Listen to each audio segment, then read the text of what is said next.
And good morning. It is a Thursday edition of Glenn Clark Radio. I'm Glenn. He's Griffin. Intern Jack's over there. Good morning. Good morning. Good morning.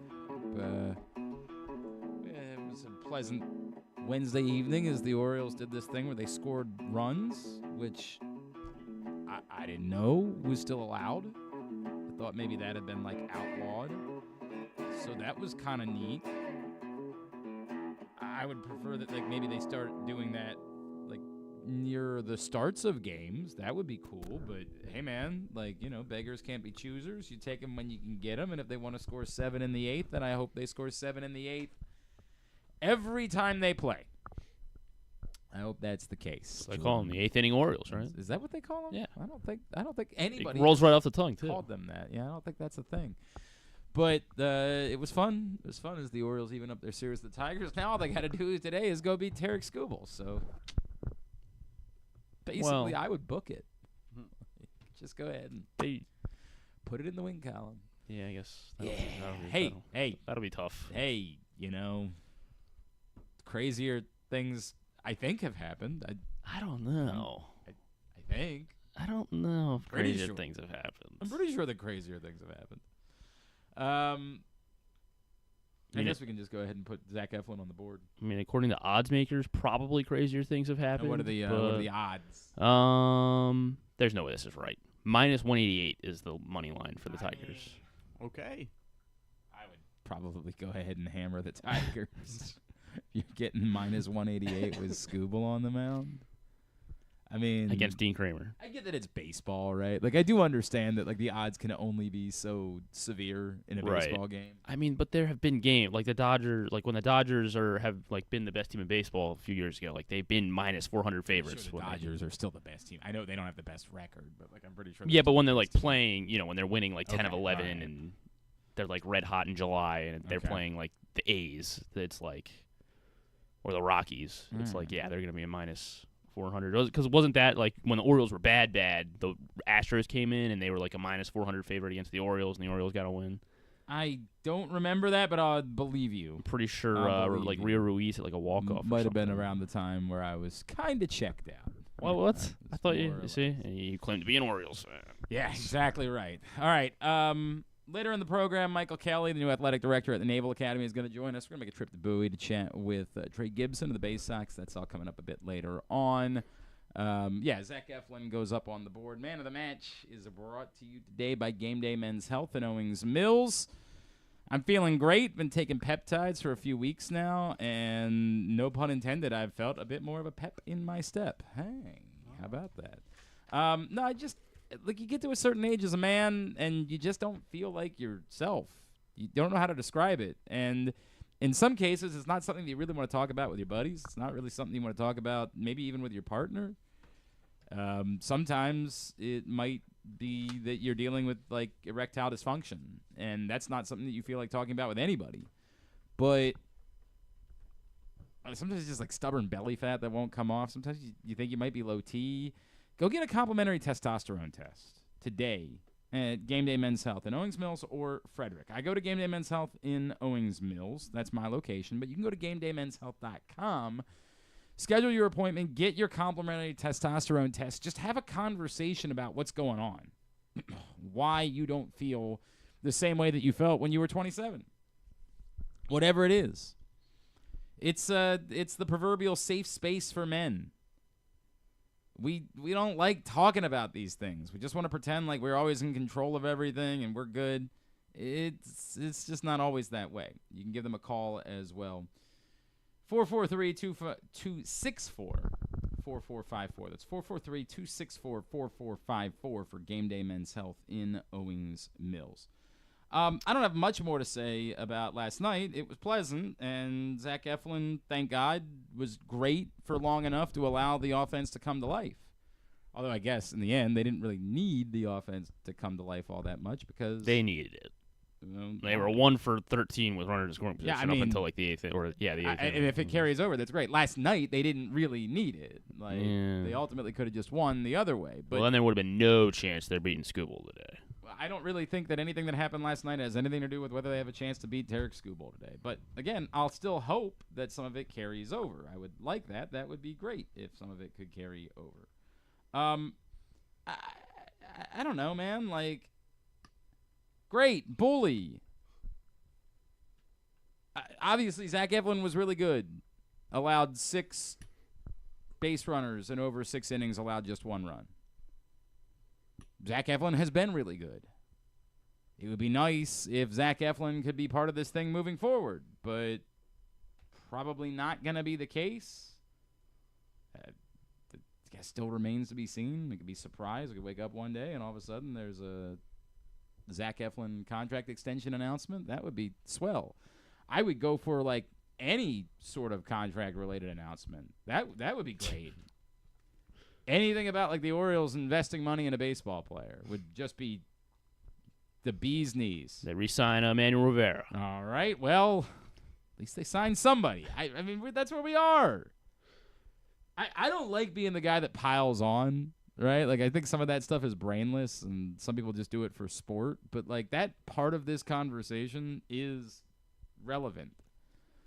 The part of it where I say, yes, it'd be nice if the Orioles would sign Zach Eflin because Zach Eflin has been really good is true. But it also would be nice if the Orioles would sign Zach Eflin just so that we know that the Orioles are willing to sign someone. Like, that part of this is badass to me. And I have talked to people in baseball who are like, you don't understand, this is a good thing. Sure, the Orioles are bad, but at least they don't have any bad contracts. What? Like, how? If what you're saying is they could be bad and they'd have bad contracts, and somehow that would be worse than just being bad, like, I guess. But the only part that I measure is, are you good or you bad? That's the only part that registers with me in any way. Now, everybody else can have the opinions they want to have, but for me, I have a question. Are you a good baseball team or are you a bad baseball team? At the moment, the Orioles are a bad baseball team. So why do I give a flying F about what the status of their contracts are? To me, the idea is that you can become a better baseball team by showing a willingness to spend money, and that while signing Zach Eflin to a contract extension today would do nothing to make your team better because, you know, you already have Zach Eflin, it would be a sign that, like, hey, by the way, we're also willing to spend money on baseball players. Which, to the moment, I have no idea. I think they are. I'd like to hope. I mean, I've been told that David Rubenstein was willing to, but they haven't done it. I just had this, like, feeling as I was watching Zach Eflin last night, like, you're saying you're watching him and thinking to yourself, yeah, get that trade value up. And then you're like, how grotesque is that?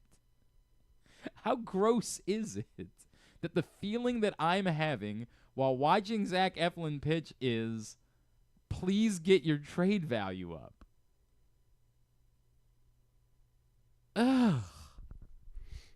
Oh, what was that? What's the thing on the internet? Brother. Oh, no. I'm that guy.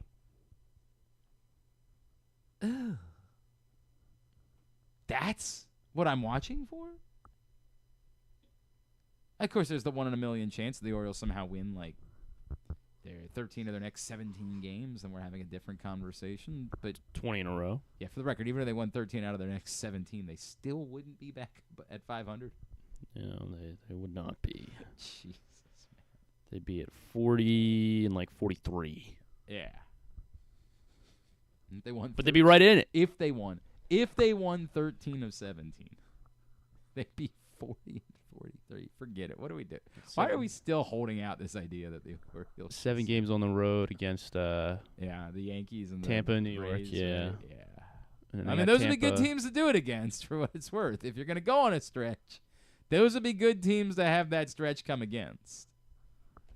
But I ain't counting on it. Ugh. Yeah, I just felt, I don't know why. I wish that I could have just, like, enjoyed the game and, like, enjoyed Jordan Westberg looking like Jordan Westberg again, and Adley Rutschman continuing to come up with some big hits. Gunnar Henderson starting to come Adley's up trade value, yeah. Adley's? Yeah. Just purge it all. Something got around on the interwebs this week about the idea of trading Adley Rutschman. The old interwebs. And I don't even really want to talk about this other than it's a reminder of like how media literacy works. And again, as I've said a million times, I should probably be teaching a media literacy class. Whatever this story was written by no one. It was either pink slime or clickbait or whatever it was by no one. The person who wrote it, with all due respect, might as well have been Jake. Like, you guys started sharing this story about the idea of the Orioles trading Adley Rutschman, and it was written by a kindergartner.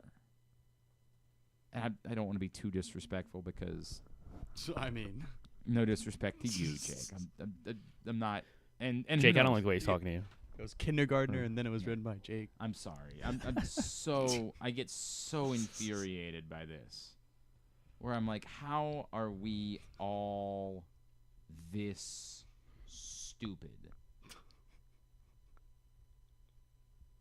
It was written at. Hang on a second. Is this motorcycle sports? Is that what that says? Apparently, it came from MLB Trade Rumors. Let's see about that. No, but like something that was originally written by some guy at MLB Trade Rumors, which is a reminder that MLB Trade Rumors is an aggregation site. This is the problem when we give a lot of credit to aggregation sites. I'll give you an example. Mike Florio started out as an aggregator years upon years ago, and Mike Florio became a reporter. Someone who had sources. And I almost feel like that hurt media literacy because it made us believe that aggregation sites were reporting sites. Someone named Darragh McDonald, or D-A-R-R-A-G-H. Let's go Darrow. Darrow? You want to go with Darrow? Yeah. Sure. He was throwing some Darrows. And he wrote this really lengthy piece about how the Orioles could perhaps, quote, there might be some temptation to consider trading Rutschman, unquote. Might be. Yeah, I mean, I guess. This is nothing. And this guy might be the nicest guy in the world. This guy he might help grandmothers across the street and carry people's groceries and donate his money to charities. But this is bullshit. And I don't say that because I, Glenn Clark, know that there's a 0% chance that the Orioles would trade Adley Rutschman. It's like the thing with Ken Rosenthal the other day. Sometimes anything is possible. But at the moment, it would be bat-ass insane. Because Adley Rutschman would be traded for nickels or dimes on the dollar. You can't get full value for Adley Rutschman right now. Because we've got a week and 2 days of good Adley Rutschman versus a year of bad Adley Rutschman. You'd be trading him for the sake of trading him. And you could say dumber things have happened in the history of sport. Sure. I heard about a basketball team that traded away Luka Doncic this year. What? I know. I thought he was one of the best guys in the world. It's so funny you say that.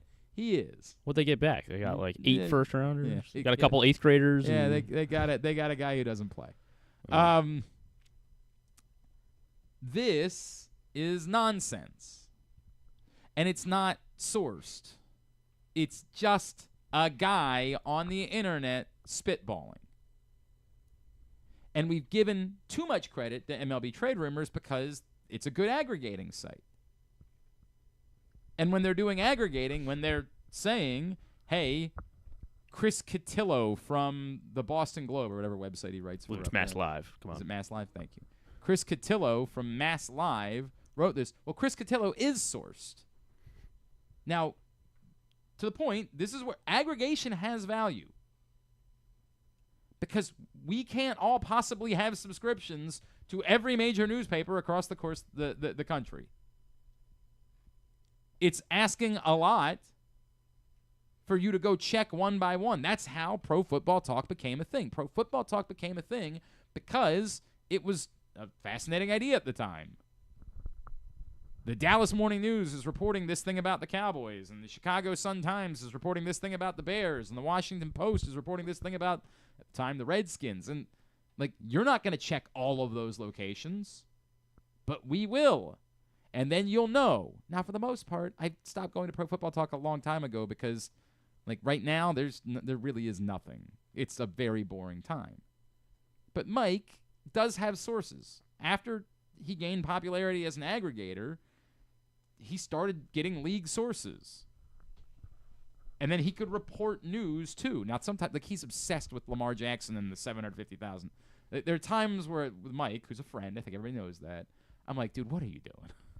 Like, you are just beating the deadest of dead horses. He is obsessed with Lamar Jackson not making money during OTAs. Like, he just keeps writing about the $750,000 that Lamar could have as an OTA bonus. Okay. And maybe he's got a point. Right. And I'd take $750,000. Sure. And yeah. The end. That's Yeah. it. There's literally nothing there. It could not LA be less yeah. interesting. Least interesting story in the history of time. I mean, just nothing there. Love you, buddy. You know I love you. But there's just nothing interesting about because you want him to write about Aaron Rodgers. Yeah, we should do more of that. We don't do enough of that in this country. We should write a little more about Aaron Rodgers. But that's the problem. The problem right now is nothing, right? Like, there's just nothing to say. There isn't. The Bengals thing is kind of interesting. The Bengals thing is yeah. The Bengals are by the way, that's a very compelling story where they're trying to, like, rewrite rookie contracts with Shamar Stewart, and Shamar Stewart's just sitting there like, no? Like, you wait. What? You want me to do what now? You want me to be the one that gives up power for all players and starts the precedent of there being, like, voidable years? Like, no. You gotta at least ask. Are you out of your mind? Is this for real? God, they, like. Well, I don't think that during OTAs you're allowed in the Ravens locker room. I'm pretty sure it's just podium and field stuff. I believe they canceled today too, right? Did they? Yeah. But this week, if I remember correctly, because the first 2 days it's been went a long so well. time since I covered OTAs. They don't want. It's a whole complicated thing. They don't want you to cover the rest of the year if you're not willing to cover OTAs because you got to prove what a dedicated. Fair enough. But when I do remember that part of the problem was they had like 100 players and there wasn't room in the locker room for all of these players. They, like, at the time they brought in, like, temporary lockers and put them in the middle of the locker room, and it was too much to have all of that in there and then also try to have the media go in. So but the Bengals apparently do have an open locker room during OTAs, and so the reporters are in there trying to talk to Shamar Stewart the other day, and Shamar Stewart's just like, I don't know what you want me to say, man. I'm here. I'd love to be on the field. I'd love to get on with this point in my life. But they're trying to do some goofy ass. And no. You gotta at least ask. Maybe they can keep Trey Hendrickson somehow and Shamar Stewart. The Bengals are such a goofy organization, man.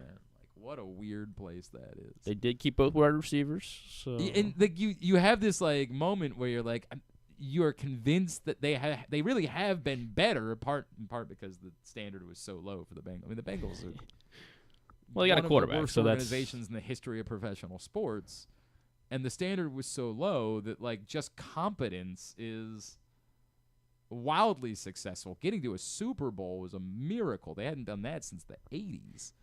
But they're always going to be the Bengals. Like, they can't help themselves. There's always going to be some. And by the way, the rest of the owners are probably sitting there. Remember- like, they're like, this is interesting. The rest of the owners are probably very intrigued do by it. what the Ask Bengals him. are doing because they're like, you mean to tell us that we don't have to be involved and you can start this conversation and then maybe we can all band together afterwards? And Well, Shamar Stewart took voidable years as a rookie, so that part We're is giving Arch interesting, but Manning there's very 40 little years. going on that's particularly interesting in the NFL, and so it's just a tough time of the year. Why would I be going to Pro Football Talk? That's unrelated to the topic, which is this stupid MLB trade rumors thing that a guy who might be a very good aggregator, for what it's worth, I don't know anything about this guy, he might be exceptional at aggregating. master aggregator. Sure, Master Gator. Yes, 100%. He Yeah. might be a really good Master Gator. Like, that could be the case. I don't know him well enough to know. This guy hypothesizes this bullshit idea about the Orioles trading Adley Rutschman, which, if you put to any smell test, if you used your media literacy skills, you would say, well, that's nonsense. But instead, 3 other places that are engagement farming and want attention and want clicks share the MLB trade rumors story, and now it's getting passed around on social media, and it's a game of telephone, and no one knows where it started, and a bunch of people online are now saying, oh, the Orioles might be trading Adley Rutschman, which isn't a thing, came from nowhere, and even within the story, which I say generously, but over the next few years, it's possible that the pressure builds. Basayo coming up to the majors this year is totally viable.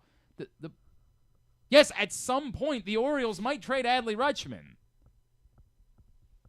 Like, when he's going to become a free agent, and he hasn't signed, and if the Orioles aren't good, they'll almost certainly trade him then. See, if the Orioles aren't good.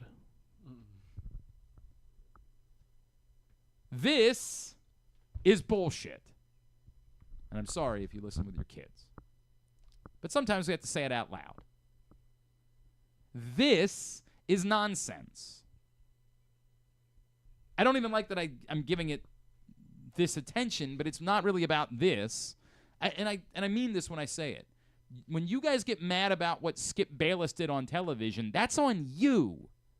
Not on him. It's on you. And it's not on this guy either. It's not on the host of the J-Mar show, Dara. It's not on her. She's lovely. Okay. No one was.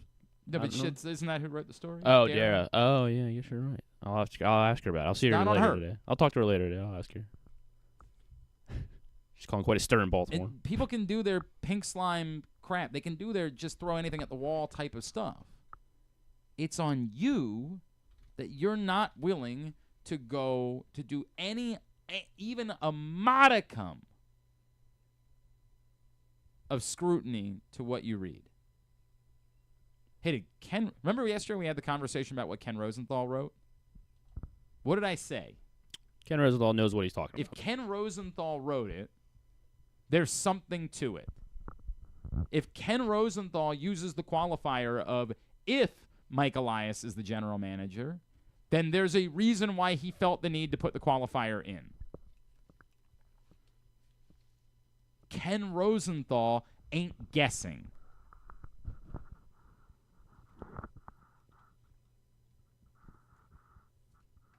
Media literacy gets us there.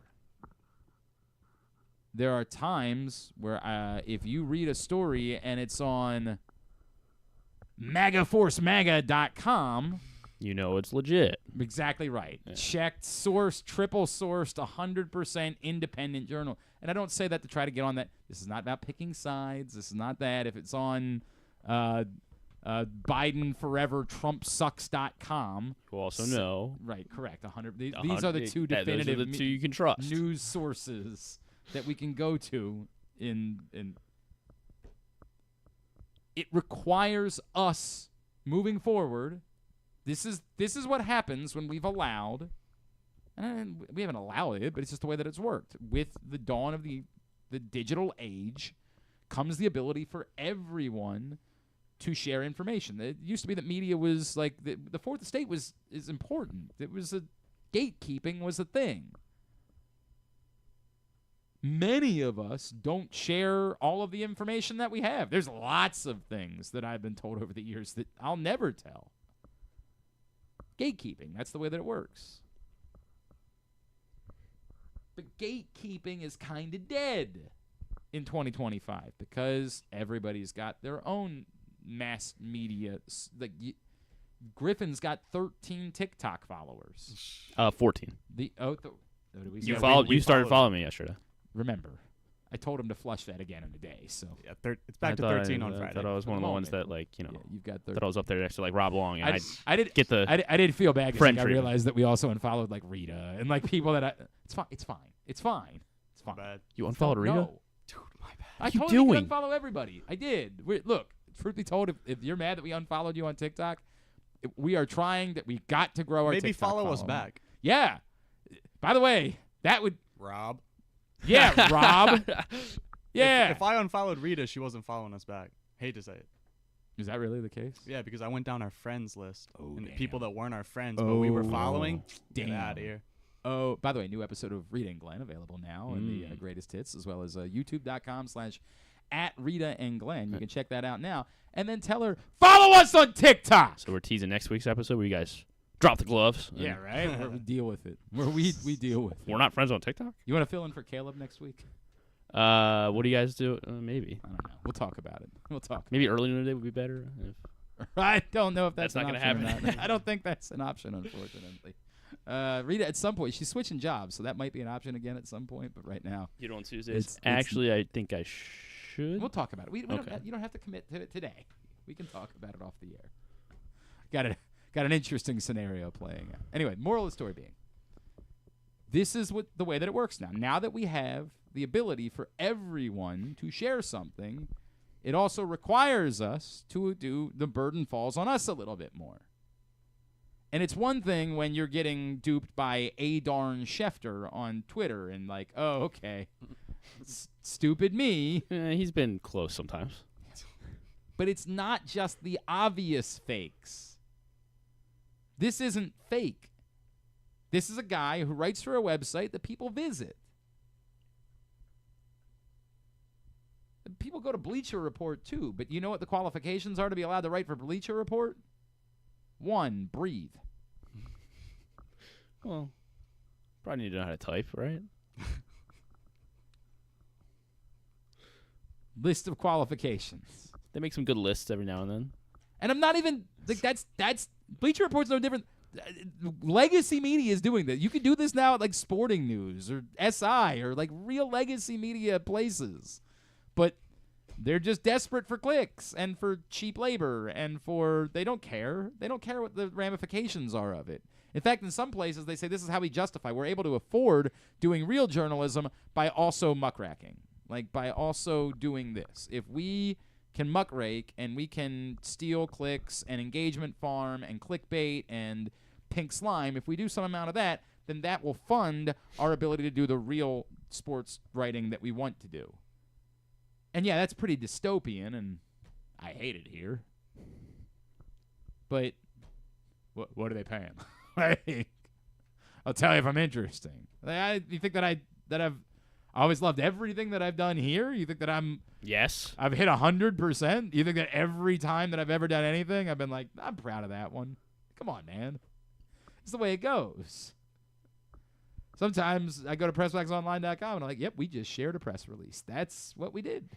That's all it was. And we got to play the game, right? You know, so that's the reality. The reality is and again, that's why I say some of this falls on us.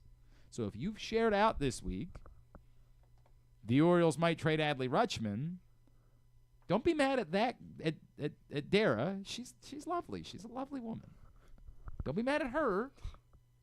Look at yourself in the mirror. I do want to say, unofficially, Dara. We're not sure if it's the same Dara. Well, I don't know. I mean, well, I know that's what I'm saying. Look at yourself in the mirror and figure out why you didn't bother to scrutinize it.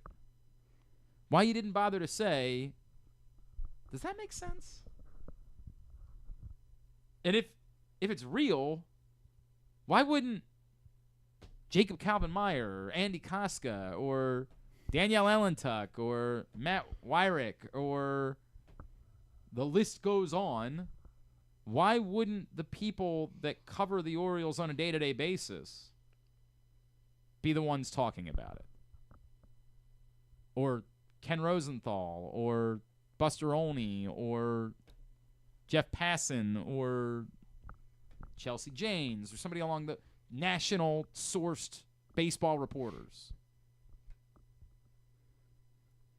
And I get it. A lot of you, me, because I do this for a living, I know who all those people are. You might not. I understand that. I don't know that one of those names would be recognized by our guy intern Jake. I know Buster Olney. There you go. He knows There you Buster go. Olney. 1 for 1. Bubba 10. Olney. I understand that you might not know that. So, again... Or Busta Rhymes, as we know him. Busta Rhymes. Yeah, that's Before you share it, perhaps you search and you say, who is this person? Is this person someone that actually knows something about something, or is this just a person on the internet? And in this case, you would have found out this was just a person on the internet. And again, but given how the story ended up going, when he got to the part where it was like, hey, at some point they might trade Adley Rutschman. Yes. At some point, anything. At some point, there could be a meteor shower, or meteor shower. Did I say media shower? Yep. There could be a meteor shower same thing. that takes out all of us. Don't. Is that Every true? single one. If it's all of us, why would you be angry? Well, because Hey. I got a lot I'm looking forward yeah, to. but we're all gone too. If it's your dog stuck here without us, then it's not going to be a. If we're gone, the dog probably needs to go too. No, it's up to the dog to save humanity. How? I don't know. Crazier things have But, happened. Yeah. I don't think so. Some of this is on you, and this story this week. I don't know how we got from Zach Eflin. It was my fault. I was meant it as a throwaway comment, and then. What did you say? I was like, you were like Eflin's trade value going up, and I was like, Adley's. Oh, you did. You son of a bitch. Although I didn't even say it explicitly. This is your fault. I didn't mean to do that. Damn it. Hate you. I did bro. want to talk about the baseball game for what it's worth, but I guess You I went. guess we did. You had a Yeah. good time. Yeah, it was a good time. You had a fun. It was a very quick game. You love that, out of the stadium by 9 o'clock. Especially when during the NBA Finals, when you go Oh, yeah. right I know, from yeah. baseball to the NBA Finals, like that is a lovely pivot. I was like to be walking able to- out, looking to the bar. Oh wow, we're still in the first quarter. That's Right, pull the old double dip. Did you see the guys who were eating the crabs? I didn't. I mean, not in person, but I saw that they were there. And That's you need me to vet that more. okay. Next time. So I'm just gonna be honest with you. Like I've an awkward feeling about this, right? Because Andy, I think some of Andy's colleagues were having fun. Like I saw Justin Fenton share full team coverage. Like they're kind of dumping on him for the fact that he's like writing a story in the Baltimore Banner about guys eating crabs. Well, he wrote a real story yesterday too. I think. Yeah. And this is the I think these guys deserve the attention. Now, I got some questions. One, pull up a picture of these fellas if you don't mind. Why aren't they willing to share their last names? Oh, they weren't willing to share their names. Why do their last names have to be protected? What illegal activity are they involved with? They're like, it can't use my last name. I know that we protect sources sometimes, but not typically sources whose first name and picture we're putting right there. At that point, don't we know who the person is? I do believe that these four are heroes. Legitimately.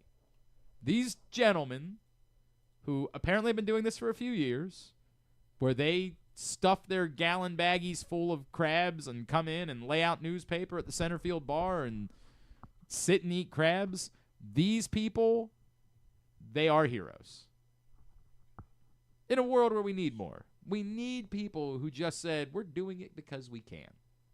Is this an actual accomplishment? By no means. Yes. Oh. By no means. And I would go a step further, and I would say, not worth doing. Not worth doing. Why? These guys look like they're having a great time. not worth replicating. Well, since it was a 2-hour baseball game, maybe. You're not getting your bang for your buck here. You're just not.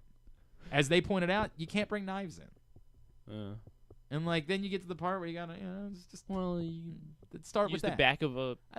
They said that they tried to make other things. Like you can probably use your keys. There's probably or lots the crab of leg, or the crab claw. Lots of things that you can do, but it's inconvenient. Also, we all know that the glory of sitting around and eating crabs, which most of us will be doing this is a Father's Day thing in our family. Like we always do crabs on Father's Day. But most of the joy is sort of like you don't have to worry about everything gets thrown out the window. You're covered in seasoning. You might be bloodied. It just doesn't matter because we're all hanging out. You can be spitting crab shells out on the that's the joy of hanging out and eating crabs. One, it's why I don't like eating crabs inside a restaurant. Don't care for it. If I'm going somewhere to eat crabs, they need to have a crab deck. They need to have a place that is more similar to the experience of eating crabs on my deck. Now, I don't actually even have a deck at this point in my life, but you know what I'm saying. So Hooper's got it figured out. Hooper's does it all right. I haven't been to Hooper's in a long time. We always go to Hooper. I don't know why, but Hooper's is always we go there always. I don't remember the last time I had crabs at the beach. I don't remember the last time. Because I would make similar arguments about I want it to be in a situation where I'm comfortable, where nobody cares, right? Where you're covered in crab guts, right? Like, who gives a rat's ass? You can wipe your hand on your friend's T-shirt. Like, that's the scenario that I like for eating crabs, is where there's no. I don't have to drive back. And frankly, I don't really like even going to other people. I want you to come to my house to eat crabs. There was a tweet that was kind of famous a couple years ago. They're like, just moved to Baltimore. Weird thing, people invite you to their house and just give you crabs, and you just eat them. And that's all it is. And yeah, I want you to come to my house and eat crab. Like for Father's Day, everybody's coming to my house. That's the way it's going to work. We are? All right. Yes. I'm not going to say no. I don't know what your own dad would think. But, that's the way it is with my family. You're coming to my house, and we're having crabs at my house. You know why? Because then I'm at my house. Nothing matters here. If I get everything messy, who cares? My house. That's the way that it works. That's how I want it. So these guys eating crabs, inconvenient. Inevitably, you're going to have to interact. And they said, well, we keep going to the bar and we keep ordering more beers, right? So you have to wipe your hands every time. Well, I'm sure they got a designated guy. Do they? They hire a fifth person to hang Steve's, out with the crew? Well, no, I mean, it's for the dudes, right? So, right. Steve it's as first shift. For the rest of us, when we're sitting around eating then crabs it's Glenn. in the backyard. And then it's Griffin. We can just go to the cooler, and if we're getting crab guts all over the cooler, it's all good. We'll just clean the cooler off afterwards. And we go get another beer. Actually, don't. This is the crazy part. For a time in my life, I didn't know you could have crabs without drinking beer. And then I stopped drinking, and I was like, you know what? I'm not missing all that much here. Don't get me wrong. I love crabs and beer. It was a great time. But I say all this to say, I love the fact that they can. I love that they care enough to do it. But I don't think now I really want crabs. It's worth pursuing for anyone else. I also did genuinely enjoy on a Tuesday night. I think it's Wednesday night, whatever. A weeknight game. The crowd is lesser. There's less inconvenience to it. Okay, mildly, I get it. The Saturday at 4:00. But also, bobblehead game ends quickly. But you got to pack everything up. You got to other thing too, right? You plan the game, and then all of a sudden there's rain during that. It's not really worth it. Yeah. Dude, I tell you what. If it's rain, then you might have to do a rain check. The Ironbirds used to do the old crab deck.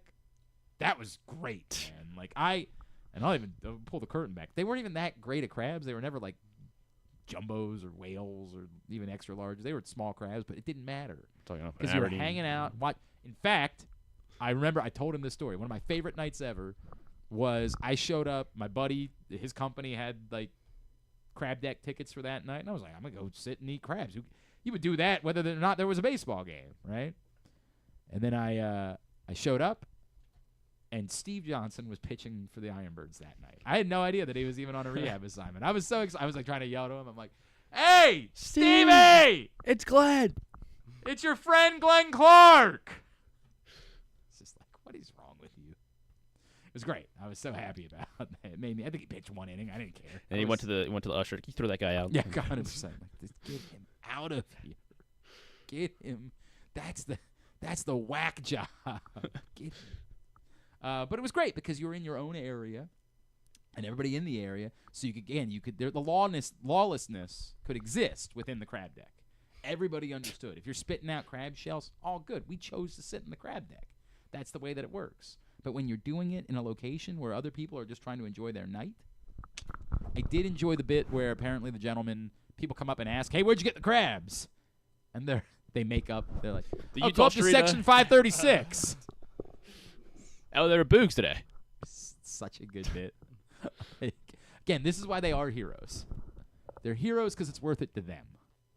This is sort of like how people would hear my story of us doing the tailgate party at Ripken Stadium ahead of the day one of the NCAA tournament, and they were like, "Boy, that seems like a lot." And I'm like, "You don't understand. It was the greatest day of our lives." They're like, "Yeah." I'm like, and like I've always thought about trying to replicate it, but I'm like, we can never have it back. It was a thing that occurred where 100 of us showed up in the Ripken Stadium parking lot for no reason on a Thursday morning at like 6 a.m. and nobody who worked there could understand what was going on. Like, what is happening? But they also didn't interrupt us. They're just like, "Carry on. You seem to be having fun. It doesn't look like you've lit anything on fire to this point, other than the food that we were making. Like, just have a day, and we'll talk about it for the rest of our lives." And yet I don't know that it can ever be replicated. These gentlemen, they have this. This is their thing. And I respect them for it. But I don't believe it's worth replicating. I believe it's for them, and the rest of us should continue on with the ways that we go about eating crabs. But I respect them nonetheless. Good on you. It's weird that you can't use your last names. It makes me think you're in the mob. That's all I'm going to say. Is there anything wrong with that? Hey, man, God bless you. Baltimore mob's making a comeback? That's what I got. All right. What time is it? I went off on a complete 10:17 off. All right. A couple things. One, I watched the basketball obviously last night, and as I keep telling you, I don't understand these odds in this series, and I still don't know that the Pacers are going to win it. And I would still probably lean toward where have the odds moved after the Pacers win Game 3. First quarter for the Pacers. See. This was not like the Pacers didn't steal this game. They were bad in the first quarter, and then they were emphatic. This was not a holy crap. How did this happen? OKC still minus 230 to win the series. So I mean, still and I would say that's closer to correct. But it sort of shows how insane it was that it was ever 750. It's nuts that it was ever 750. Insanity. Pacers are plus 190 to win the series. Halliburton plus 270 for Finals MVP. If that's where, if you think the Pacers are going to win. And by the way, I don't even at the moment. Like if the series ended, would Halliburton be the MVP? Let's see. I don't. Matherin had a great game last. I mean, Matherin's not going to win MVP. He's not going to win MVP, but that's sort of the problem with the next closest. Shea is still minus 240. Yeah, of course. Halliburton plus 270. Pascal is next closest at plus 1,000. Okay. Pascal was great last night too. Man, they were dominant. They didn't play. Thunder didn't play Aaron Wiggins enough. What's that? They didn't play Aaron Wiggins enough. No, the Thunder. That's a good point. The Pacers were really good last night. They were really impressive. That this thing that people get worked up about, like, oh, the Pacers aren't that great. They get teams to F up late in games. Like, no, they were from the second quarter on, they were dominant last night. I don't even think the final score really tells the story. They were on the front foot the entire time. Well, they fell behind again. Early in the fourth? They were bad. Briefly, but not like. Yeah. I mean, like by like a possession. Because they're up 4 at the end of the third, and then Thunder had like a mini run. They were on the front foot the entire time and putting pressure on the Thunder, and the Thunder didn't handle it well. Again, all it takes is the Thunder turning around and winning Game 4, and then they've got home ice back in the series, and all's good. But they got to go win Game 4. It's Friday night. Yes. Why do they ever do that? Friday night's like the worst night for a TV event. I don't know why they ever have NBA Finals games on Friday night. I think it also was reminded. Do we have anything on Sunday night? Is there a hockey game? I think there might. Is there a hockey game on Sunday? No, I don't think there is. The U.S. men's national team plays Sunday nights. Oh, is that Sunday night? Yeah, and then Game 5. So Game 4 Friday, and then Game 5 won't be until Monday. And then right, but when's the hockey? I know there's no basketball game on Sunday. Is there hockey on Sunday? Sunday's the night of the week that we're so accustomed to because when. So they're playing tonight, and then they'll play Saturday. And the soccer match is only at like 6 o'clock, if I remember correctly. Everybody go to bed early. Like, what are we doing? We all know it's the best TV night of the week. That's the reason why we do Sunday Night Football. Who's on Sunday Night Baseball? Maybe that's what they want. They're clearing it out for probably Yankees, Red Sox. It's always Yankees. No, even better. Giants, Dodgers. Enjoy. Anyway, Game 4 becomes really massive for the Thunder. Like, really massive all of a sudden. That they've got some stuff to figure out. And then take a minute. What a gut punch of a week, right? For those of us that love music and to be these two kind of tortured geniuses that we've lost this week as Brian Wilson passed away yesterday. And again, like, you don't use the word tragedy when someone is in their 80s. Like, that is a good long life, and you're grateful for every moment that you had. But my God, Brian Wilson, I used the word genius to describe Sly Stone, and genius is absolutely a fair word for Brian Wilson. And there's a parallel between the Beach Boys and the Beatles, which is that, like, when they both started, they were both kind of these bubblegum pop acts. And for people that aren't music fans, that don't, like, care deeply about music, it might be all they really know. It's funny. There are people in your life that if you said the Beatles might be the greatest band of all time, they'd laugh at you. They'd be like, because of Love Me Do? Like, they don't understand that because they don't understand how significantly different the Beatles were at the end of their run than they were at the start of their run. And what Brian Wilson did with Pet Sounds utterly and completely changed the course of music. Like, in an instant. The orchestration, the harmonies, the production qualities of Pet Sounds made it arguably the greatest record ever produced. Pet Sounds changed the history of music. Everything that we now know about pop music, and some people would say, like, hey, some of that already existed in jazz and other forms of music. It's just that wasn't the prominent music that we understood in America. Brian Wilson brought that to pop music. In fact, famously, it challenged the Beatles to say, wow, we might need to do something better. And go read today what Paul McCartney and Elton John and Questlove and Keith Richards and the greatest musicians of all time have to say about Brian Wilson and how he changed the course of the music industry and the history of music. And it was songs that were equally about both hope and despair. I mean, God Only Knows means something to everyone. God Only Knows is one of the most important songs that was ever written. I danced with my mother to God Only Knows at my wedding.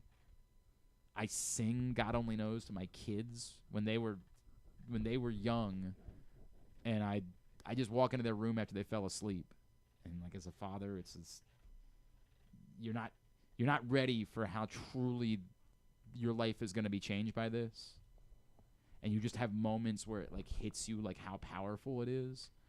After they fell asleep, I would go back into their rooms and I would sing God Only Knows. Ironically, my favorite song on Pet Sounds is the one that Brian Wilson didn't write. It's Sloop John B, right? Like I love that song. My father and I would sing it when we were kids, man. We would drive around in the car and I would just start singing Sloop John B with my dad. The Beach Boys were very much a generational thing. Like everyone who was a kid, it's ironic too, right? Because like the Beach Boys, it's such like it's almost a caricature of a band. Like I know what we're gonna do. We're gonna have them all dressed the same and put them near surfboards. And what do you call them? The Beach Boys. I mean, it sounds like something you do on like 30 Rock, right? Like it's a parody of a band. But like the good times, even the silly stuff, even the Surfing USA and all of that resonates. It's fathers and sons. It's generational. It's passed down. Everyone has heard that song with their parents, and it's something that you both connected with. It meant something to them. It means something to you. We took my parents to see the Beach Boys a couple of times. I never got the chance to see Sly, and that makes me really sad. I did get the chance to see Brian Wilson. I'm really angry at myself that when Brian Wilson reunited with the Beach Boys a few years ago, I didn't go to that tour when it came to Merriweather. I'm still angry about that. But I did see Brian Wilson solo. And the way that he could express all of the torment that he had felt in his life. And if you've never watched, like, Smile, or if you've never watched... Disney Plus did a great Beach Boys documentary a couple years ago that I'd encourage you to watch. And I can't remember what it was called. I remember they put it out on, like, a holiday, like a Memorial Day weekend or a Labor Day weekend. I remember, like, that was how I spent my Sunday night. I was just sitting up watching it, like, just unbelievably compelled by it. I believe it was just called Beach Boys. Is that all it was called? Yeah. It was very good. But the movie Smile, was that the movie that John Cusack played Brian Wilson? That was just called Smile, correct? Right? Like that was, I'm pretty sure that's what it was called. It was very good. Love and Mercy. Love and Mercy. That's Love what it was and called. Mercy. Thank you. Love and Mercy. This is a wonderful Brian Wilson song. Oh, it's a beautiful Brian Wilson song. It's very generational, man. The discovery that the Beach Boys were ever a thing, it really kind of tickles kids. Like that's all they were, was just like guys that went and wanted to surf and like sang fun, silly songs about it. And then at some point in your life, you also discover that they made the most influential album of all time. And when you hear "Wouldn't It Be Nice" for the first time in your life, you're like, Jesus Christ, that's a song. That's what music is supposed to sound like. Holy smokes.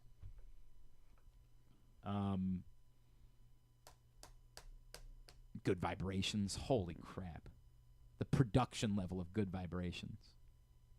Wildly considered one of the greatest songs in music history and most influential songs, because you just hear it go, ooh, and then the harmonies.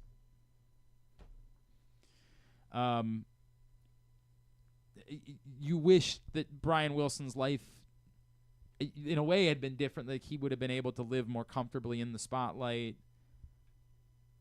But you also know that a lot of that torment and a lot of the things that he went through are what ended up producing some of the greatest art that we've ever seen.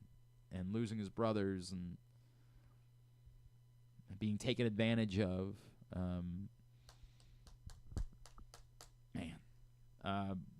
Again, we use that word.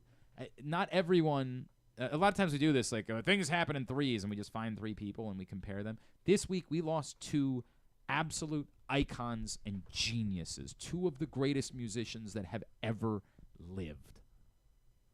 No hyperbole. No, well, they passed away, so I want to say nice things about them. Two of the greatest musicians, most influential and important musicians that have ever lived passed away this week. And gut punch beyond gut punch.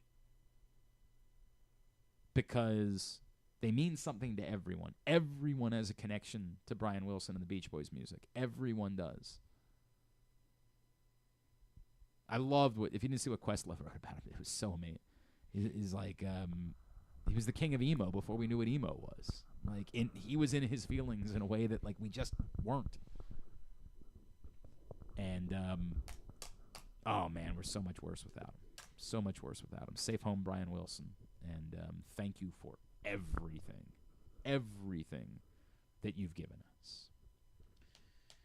Come back in. We'll get into some sports conversation. We're going to meet the new athletic director at Navy, Michael Kelly. That's on the way. It is a Thursday edition of Glenn Clark Radio. This August, the PGA Tour's best are coming to Maryland. The 2025 BMW Championship tees off August 12th through 17th at Caves Valley Golf Club in Owings Mills. See the top 50 players battle it out in the penultimate event of the FedEx Cup playoffs. Don't miss your chance to witness world-class golf, fan experiences, and unforgettable moments. Tickets are on sale now at bmwchampionship.com. The BMW Championship, where legends take the lead. Celebrate 60 years of America's favorite muscle car at Live Casino and win a new Ford Mustang. Earn entries daily and enjoy revved-up specials across our restaurants and bars all June. Cruise in Saturday, June 28th and be one of 25 players to win cool trips, hot prizes, or a new Ford Mustang. Hit the gas at Live Casino at Arundel Mills. Must be 21. Please play responsibly. For help, visit mdgamblinghelp.org or call 1-800-GAMBLER. Driving in Maryland? Did you know an Easy Pass from DriveEasyMD.com can save you time and money? Of course you did, because you are a thrifty driver. An antenna reads your Easy Pass transponder and automatically deducts the toll from your Easy Pass account. Learn more at DriveEasyMD.com. What makes the Costas Inn so special? This is Stan the Fan telling you that it's the people that work for you, cooking and serving. But that menu is also special with a capital S. Soups, salads, the raw bar, pasta dishes, seafood specialties, and entrees like the Costas Combo, steaks, chops, ribs, amazingly delicious meatloaf, and all manner of delicious filling sandwiches including pit beef and turkey and subs. Of course, the steamed crabs are as good as you can get anywhere, and they serve them 12 months a year. The crab cakes are out of this world. Costas is open 7 days a week for lunch and dinner at 4100 North Point Boulevard, and coming soon, very soon, Costas in Timonium at the OTB Parlor at Timonium Racecourse. We'll get you the opening date real soon. Gambling can be a fun and entertaining experience, but there are risks involved. If you're planning on betting on the game at the casino or on your phone or computer, know your limit, stay within it. Set a budget and a time to stop. Remember, gambling isn't a financial solution, and it doesn't mix well with alcohol or drugs. Know the risks and have a plan before you begin gambling. For free and confidential services, call 1-800-GAMBLER 24/7 or go to helpmygamblingproblem.org. Want to improve your golf game or learn to play for the first time? The Baltimore Golf Academy has fun, instructional programs for the beginner golfer to everyday players. The Baltimore Golf Academy can take your game to the next level. Enroll today at baltimore-golfacademy.com. Whether your focus is luxury and comfort, convenience and technologically advanced connectivity, or sporty performance and aggressive styling, we've got the perfect Highlander for you. Check out buyatoyota.com for deals on new Highlanders from your local Toyota dealer today. Coming back in here with Glenn and the other guy, Garrett, whatever his name is. You know who they are. All right, back in here on GCR as continue along on a Thursday edition of the program. Today's show is also brought to you by the Maryland 5-Star, which is back at Fair Hill this October, and the 5th edition of the Maryland 5-Star has truly become a very important part of the fall and of the sporting calendar here in the state of Maryland. Everything you love about the Triple Crown of Equestrian returns, plus all of these sort of shadow events that go along with the Maryland 5-Star, the Corgi Cup, the pony races, as well as the Food and Wine Festival. If you've never been up, you need to go experience the Maryland 5-Star. It's a great celebration of the horse industry, and it's just a celebration of Maryland in the fall. And if you're a basic like I am, there's nothing better than Maryland in the fall. So you can get your tickets right now, maryland5star.us. That's with the number 5, maryland5star.us. Get your tickets right now for the 2025 Maryland 5-Star, October 16th through 19th at Fair Hill in Cecil County. Well, it's a pleasure for us now, for the first time, to meet the new athletic director at the Naval Academy, someone who has very, very deep connections to Annapolis. We welcome into GCR Michael Kelly, who is with us this morning. Michael, it's Glenn here in Baltimore. It's great to chat with you. Thank you for taking the time for us this morning, and congratulations again. Hey, thank you. I'm really excited be taking this opportunity and to be joining you this morning. So thanks for the introduction. Well, it's great to chat with you, Michael. I know that you have talked already at length about what this means to you and how uniquely special it is. But for an audience that may not be familiar, what the Naval Academy means to you because of your dad, because of your upbringing, have you had a moment yet where it's kind of hit you like, oh my gosh, I really am the athletic director at Navy?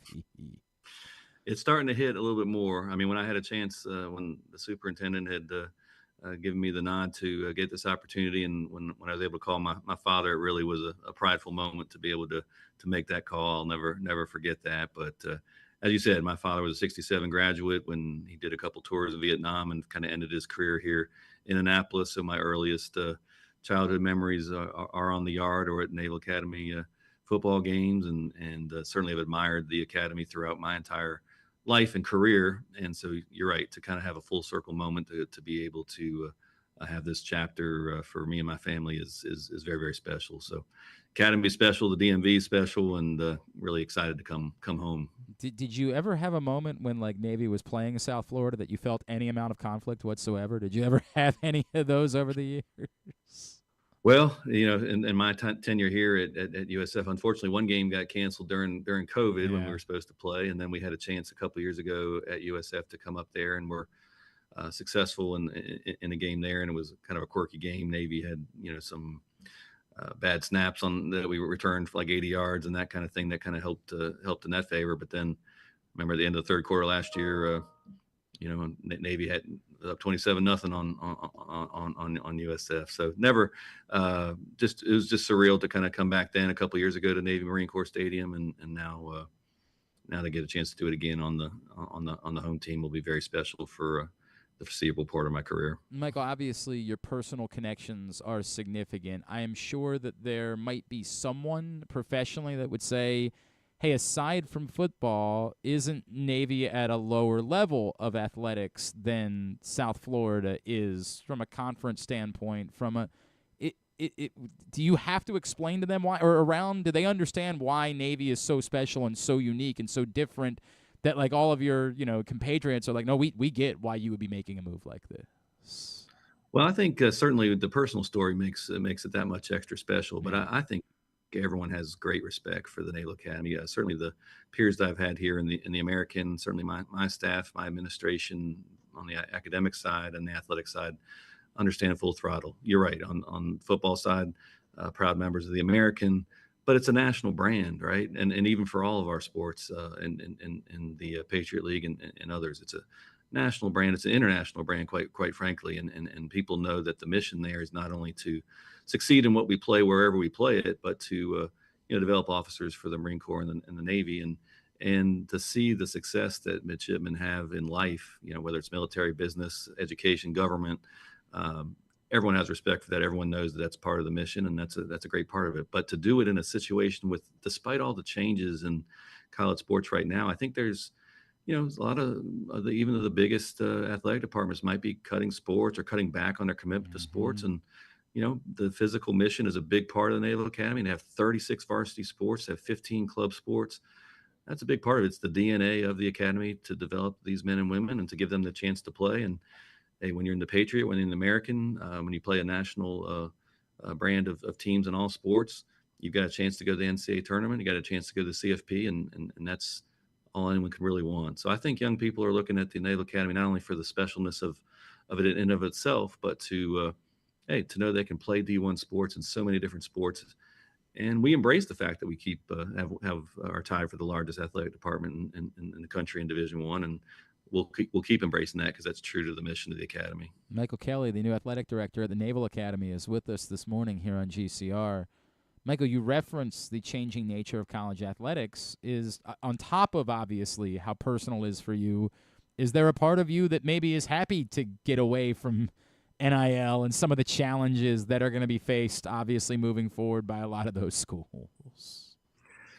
Well, I don't know if happy is the word. Obviously, it's just an adjustment that we've had to make wherever you are. You would, in my view, you adjust to the strengths of what you offer and adjust to the changing circumstances and make the most of it. And I think we've certainly worked to do that at USF. That was a situation where you had to do the NIL and position ourselves for success in that regard. And I really feel that we have, and you can see the evolution and the elevation of success across the board at USF over the last 7 years. But when you look at the opportunity at the Naval Academy, when you think about the ability to develop players, to have the continuity of people playing together all the time, to have less issues with the transfer portal and able to retain the athletes because of the bigger mission and because of what the Naval Academy degree means. I think it's a fascinating experiment to kind of say, hey, look, this is a constant thing of, in a lot of D1, they're going to all be adjusting to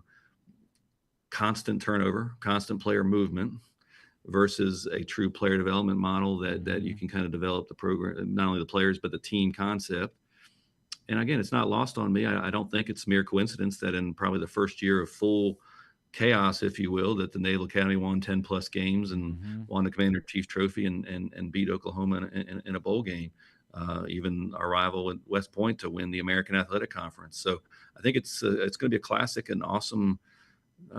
It's not an experiment. It's going to be really interesting to see the team concept, leadership development, and consistency of rosters in terms of how that will play against constant turnover until people get a hold of it. So I'm excited about it. It's just a different way, and we're going to play to our strengths at the Naval Academy, which, as I said, are going to be people that want to be there, believe in the mission, and obviously are focused on team concepts, focused on player development, and obviously team development. I asked this question, Michael. It's obviously a bigger picture question, but I find it almost difficult on this show to discuss the evolving landscape of college sports because it seems like it's an ever-moving target, that it's easier to just say, right now I'll focus on the games that are being played and the athletes that are on the rosters, and I couldn't possibly nail down the target or a take. I wonder if internally, as an athletic director at a major college,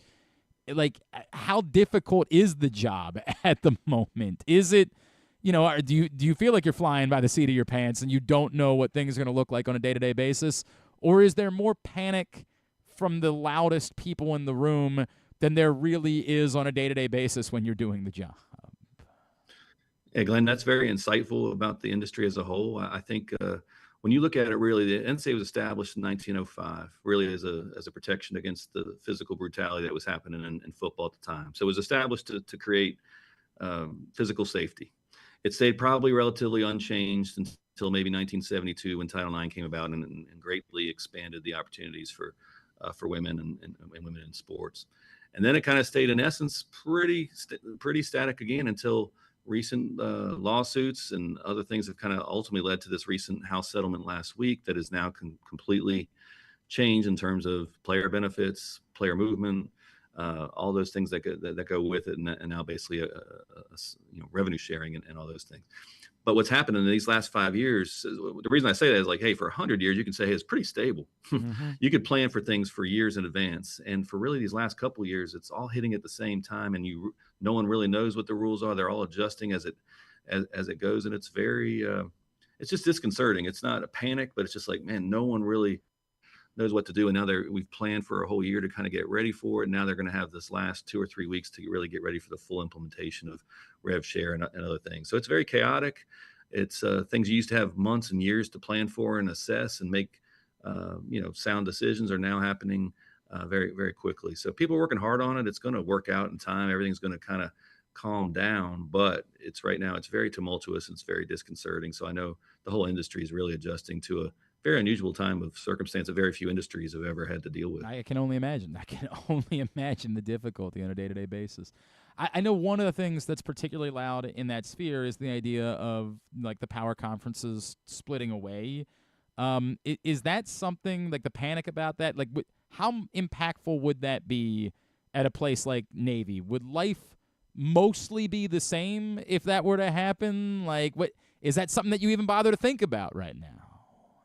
Well, it's something we're all, as Navy fans and fans of college sports in general, are going to have to keep a close eye on over the next 5 or 6 years, because I do think a lot of television contracts and these changes are going to lead to whatever the future might hold in terms of any sort of status quo or tiering of championships or anything. So I come back to what I said before.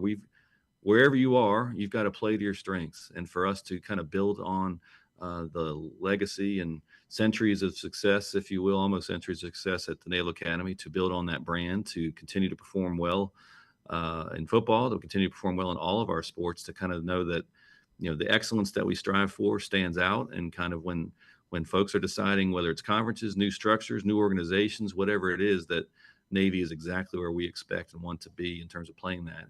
I think the way Navy's position now is brilliant, quite frankly, to be in a place that can still serve their mission by having the largest athletic department in the country with 36 sports is true to our mission and attractive, I think, to student athletes of all sports across the country that will want to be a part of the Naval Academy. But then when you focus on football and realize our tradition, and I know we're coming up on a 100th anniversary of a national championship next year, and so many recent successes as well under Coach Newberry, that's just something we need to continue to expand the brand and make people connotate that with success. And when you do that, and you look at the obviously the relations of playing in two good conferences with the Patriot and the American, that we stand strong to make sure access continues to NCAA championships or whatever structure that may be in the future, and obviously access to the CFP, which is so vital related to our American situation now. So if anything changes in the future, we just got to play to our strengths and make sure they realize that the Naval Academy needs to be a part of that, and certainly using all of our friends, connections, and alums to make sure we stand strong in that. What do you ultimately want? You want success, you want tradition, you want relevance, you want market size, you want all those things, and the Naval Academy obviously has all of that. Also, I don't know why anyone would want to kick Navy out of that process. Like, that would seem very stupid for, like, the average American can get very much on board with, I get to sit down and watch Navy play today. Yeah, I don't even need to be a football fan to understand that I'm in on that. It would just seem very silly on the other end to not want the Naval Academy to be a part of that. I know that you addressed there are some that have very strong opinions about perhaps moving the Army-Navy date. That date is very significant in my family. We all sit around, and that it is part of what we do. We bake Christmas cookies, and we watch Army-Navy that day. That's the way that it works.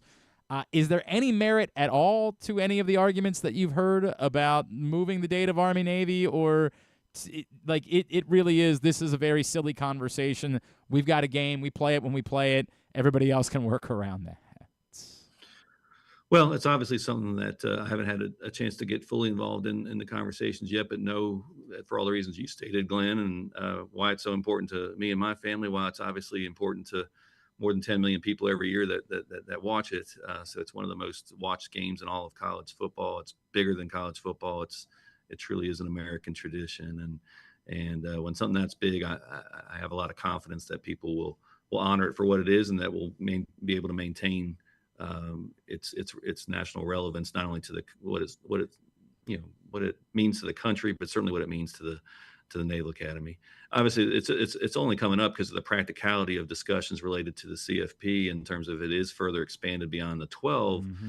Where will they play that? And they need a playing date earlier than what they currently have. But there's a lot of options, I'm sure, that could still be examined in that to certainly make sure. And it'll be my job at West Point and other people at the Naval Academy in West Point to make sure all powers that be understand everything that this means to the country as they make decisions for the future. But for right now, it's a 12-team CFP. It's not an issue, but as they do look at the expansion and how they would squeeze those dates in, it's just something we're going to have to look toward. But I don't think anyone is. I've never heard of anyone being an opponent to Army-Navy. No one disputing the greatness that it provides the whole country, and we're just going to have to be great stewards of that to make sure we protect that to the very best of our ability. Do you have other what are your priorities, Michael, as you come in from afar? Like what are the priorities like in the immediacy for you when it comes to the Naval Academy? Well, for me, this first year in particular, of course, we've got such a great it's to serve the midshipmen, right? I mean, I'll start the week of when I-Day takes place later in the week to kind of start the journey with this next class of midshipmen. So I'll be honored to kind of serve in that journey with them to some extent. And it's get to meet our staff, our midshipmen, our alumni to the greatest extent I can as fast as I can, because it's a very powerful brotherhood and sisterhood of people that are all serving this institution and guiding it forward. So to me, it's got to be about meeting people, building the trust, showing my enthusiasm, learning from them what they need most to be successful. And then the priority, Glenn, for me it's my job to be able to provide the emotional and financial and resource support so that these 36 varsity sports in particular can thrive in the competitive environment they're in. And it's been proven in recent years just by the number of conference championships that have come about and the Commander-in-Chief Trophy last year. Things are in a good place, but I think we're never satisfied. We always want to, if we're going to play, there's an expectation to win is the motto of the NAAA. And it's my job to take that and elevate it further and make sure we're positioned and resourced to win in everything that we're expected to win. And can't wait to do that, because when you do that, you win national championships. You win conference championships. You get appearances in NCAA and CFPs, and that brings greater awareness of the academy to this country, and be able to serve as a great point of morale for alums and people that have touched the Naval Academy or the Navy and the Marine Corps in general, to make them very prideful of this institution. Yeah, to your point, just saw obviously men's basketball play for a conference championship, women's lacrosse with an incredible conference championship as well. I'll wrap. Speaking of lacrosse, I know what the answer to this question, so I'm asking it so you can say it, but I'm sure you've already had 60 people bring it up to you. In the lacrosse world, there is this dream that perhaps one day maybe the graduation schedule could be changed at Navy and the Naval Academy could be the perfect host of championship weekend. Can I assume that that's sort of a non-starter and it's just never going to work out that way? Well, I haven't had those discussions to learn the issues full throttle, but clearly the first mission is graduation is a big deal. The whole commencement week and commissioning week, and that's certainly something that's got to take a priority for the academy, and we all respect that and understand that. So as we learn more, we'll see. But our goal is to continue to win in women's and men's lacrosse, be as competitive as we can. So wherever the Final Four is for those sports, we'll be there. You'll be there with it, and hopefully in the meantime there'll be we can make it a permanent regional the weekend before. That would be a very good thing. I love that, man. What a great regional the stadium was able to hold. That was awesome. And as you know, I mean, our commitment to lacrosse is strong. So close to bringing to fruition the lacrosse facility, which will be, I mean, man, it'll be second to none that men and women across the country will want to continue to play lacrosse at the Naval Academy and really catapult us to continued national championship contention. Michael Kelly, so unbelievably happy for you and your family, and awesome that someone who cares so deeply about this place is in this role. Really happy for you. Looking forward to having more of these conversations over the years. Thank you for spending some time with us this morning, so we really appreciate it.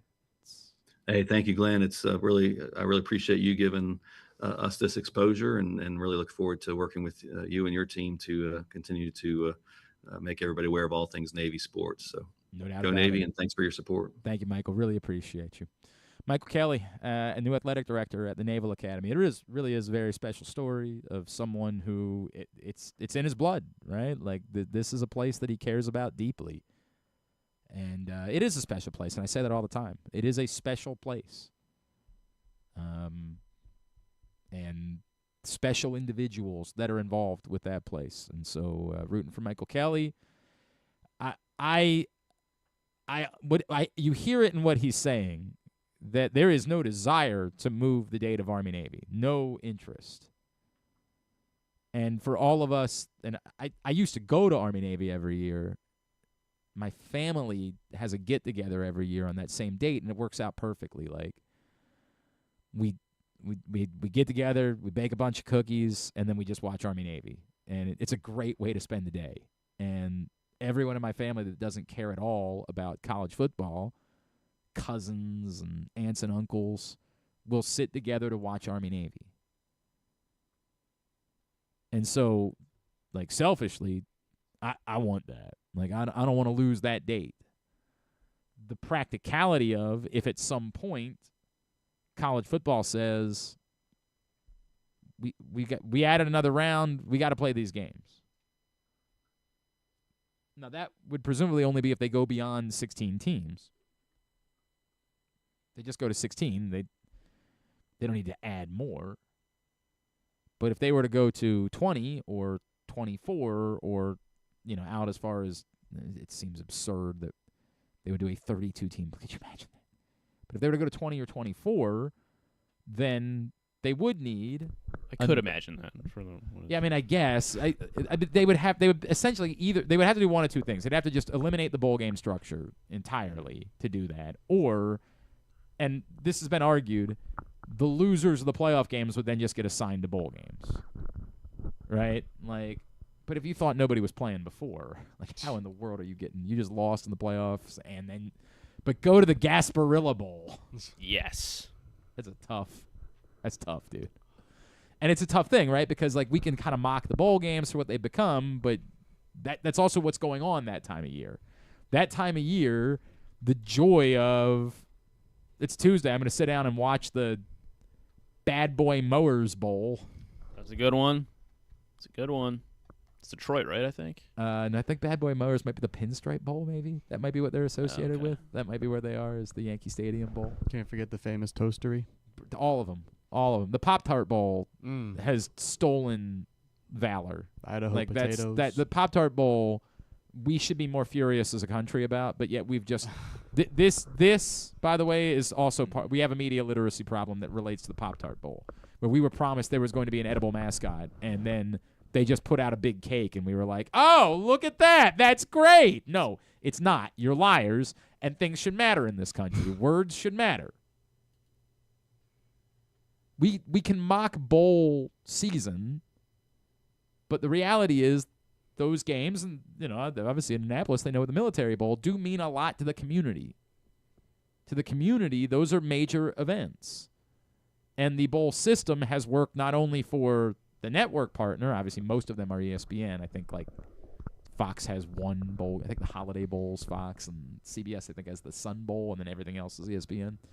And we can mock that, and we can make fun of it, but it matters not only to the media partners, but it also matters to the betting industry.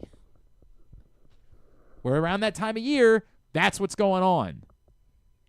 It's hard to get people to be really invested in betting on a Cavaliers-Pelicans game on a Tuesday night. Other than Griffin, maybe. And so bowl games feel like big events that you can get people to bet on. So I don't think they want to get rid of the bowl game structure. I really think they're going to do everything in their power to keep the bowl game structure, but how do you keep it alive and also expand the playoff bout beyond that? And then the answer would be then you assign playoff losers to bowl games. That would be the thought process. But ideally, you don't want to move the game. If the college football people say, this is when we're playing our playoff games now, sorry, you also don't want to take yourself out of the college football playoff conversation. You don't want to put yourself in a situation where, well, we're playing our game, so I guess we'll never be in the college football playoff. Army, of course, had a great chance of getting in the college football playoff last year. Navy has been very close in some years. You don't want to put yourself in a world where you are eliminating yourself from college football playoff conversation. So if that day comes where there's just no option, no choice, no, you're kind of forced to make that move, then the move gets made. Maybe. Trey, you there? Can you hear me okay? We'll see. Clearly you can hear. You don't want to. But that conversation isn't going anywhere, and much like the ever-evolving landscape of college athletics in general, there is a great deal of conversation about the future of the college football playoff. Today's show is brought to you by Live Casino and Hotel Maryland. The best place to watch the finals, the best place to watch all of the fights inside Sports and Social at Live Casino and Hotel Maryland. 100-foot media wall, incredible food, all of it. Live Casino and Hotel, and Sports and Social inside Live Casino and a Hotel is the best place for all of the big events. Encourage you, if you've never been, to check it out this weekend. Why don't we grab a break? Why don't we do that? We're scheduled to make a trip to the Baysox. Head to find out what's going on with Trey Gibson. We'll do that next. This is Glenn Clark Radio. Feeling sluggish, unfocused, or not like yourself? It could be low testosterone. At Game Day Men's Health, we specialize in testosterone replacement therapy to help men boost energy, improve mood, and regain confidence. Our treatments, including testosterone cypionate, are safe, natural, and tailored to fit your lifestyle with weekly injections or pellet therapy. Get started today with a free testosterone test and feel the difference. GameDayMen'sHealth.com. Game Day Men's Health, where men reclaim their game. What makes the Costas Inn so special? This is Stan the Fan telling you that it's the people that work for you, cooking and serving. But that menu is also special with a capital S. Soups, salads, the raw bar, pasta dishes, seafood specialties, and entrees like the Costas combos, steaks, chops, ribs, amazingly delicious meatloaf, and all manner of delicious spilling sandwiches, including pit beef and turkey and subs. Of course, the steamed crabs are as good as you can get anywhere, and they serve them 12 months a year. The crab cakes are out of this world. Costas is open 7 days a week for lunch and dinner at 4100 North Point Boulevard, and coming soon, very soon, Costas in Timonium at the OTB Parlor at Timonium Racecourse. We'll get you the opening date real soon. Make the most out of every day in your Toyota RAV4. Available in hybrid or gas-only models. A RAV4 can get you where you want to go in style. Check out buyatoyota.com for deals on new RAV4s from your local Toyota dealer today. The latest edition of Press Box is available now, and on the cover, Luke Jackson looks at the long road back from Tommy John surgery for Orioles closer Felix Bautista, as well as Kyle Bradish and Tyler Wells. Also inside, we learn more about new Maryland basketball coach Buzz Williams from the players who have played for him at other stops. Plus, over 500 locations throughout the region, including 60 Royal Farm stores. Or you can read the entire issue online at PressBoxOnline.com, where you can also find great betting advice and the best daily coverage of the Orioles, Ravens, and Terps. Need a trophy or award that's as unique as the achievement? Look no further than Crown Trophy. With locations in Owings Mills and Gaithersburg, they specialize in custom trophies, plaques, and medals for any occasion. From sports and academic awards to employee recognition and corporate gifts, visit crowntrophy.com today and let them help you create a lasting memory for your school, team, or business. Crown Trophy is a proud supporter of the Maryland Public Secondary Schools Athletic Association. crowntrophy.com. One of the things that's definitely wrong with this country is that this dude still has a job somehow, some way. Glenn Clark.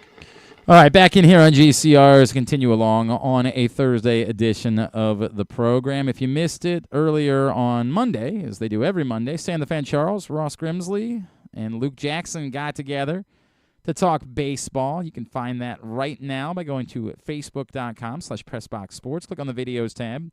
Go to youtube.com/PressBoxOnline or PressBoxOnline.com/video.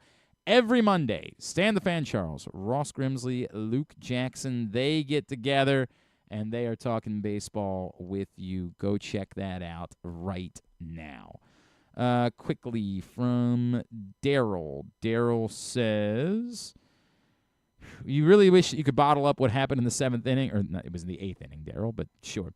What happened in the 8th inning, they did score 7 runs, I can understand. Maybe we do call it the 7th inning if you score 7 runs. What happened in the 8th inning last night as what we believe the Orioles should be capable of given the quality of the offensive player they have on their roster. It feels like Jordan Westburg is such an important cog. I don't expect him to keep hitting home runs at this pace, but I do believe that he's the type of professional hitter that this team simply needs to keep things going and to have those types of big innings. Yeah. I like Jordan Westburg, professional hitter. I'm good with that description. I think he fits that. With the irony being like it wasn't really that he was the cog. He kind of was the final blow with the 3-run homer in the 8th inning last night. I definitely think they're a better lineup with Jordan Westburg in it. But I think this all goes as Gunnar and Adley go. And the argument being perhaps that Gunnar could use a little more protection behind him. I know Ryan O'Hearn was up. Boy, it's tough. It's just tough to see with Ryan O'Hearn. I don't know. He did come up and got a hit in that, but like hitting the double play earlier, and you could sense the frustration was getting to him last night. Like it was rough. I don't know. I would be inclined to say that if Gunnar and Adley continue to perform this way, the offense is going to have a real chance to be exactly what we thought it was going to be coming into the season. But it really does require that. Like, this offense goes as those two dudes go. All right, it's time for us to make a trip to Bowie to chat with a member of the Chesapeake Baysox. We do that every week. And this week, someone who got off to an incredible start to the season, got the bump up.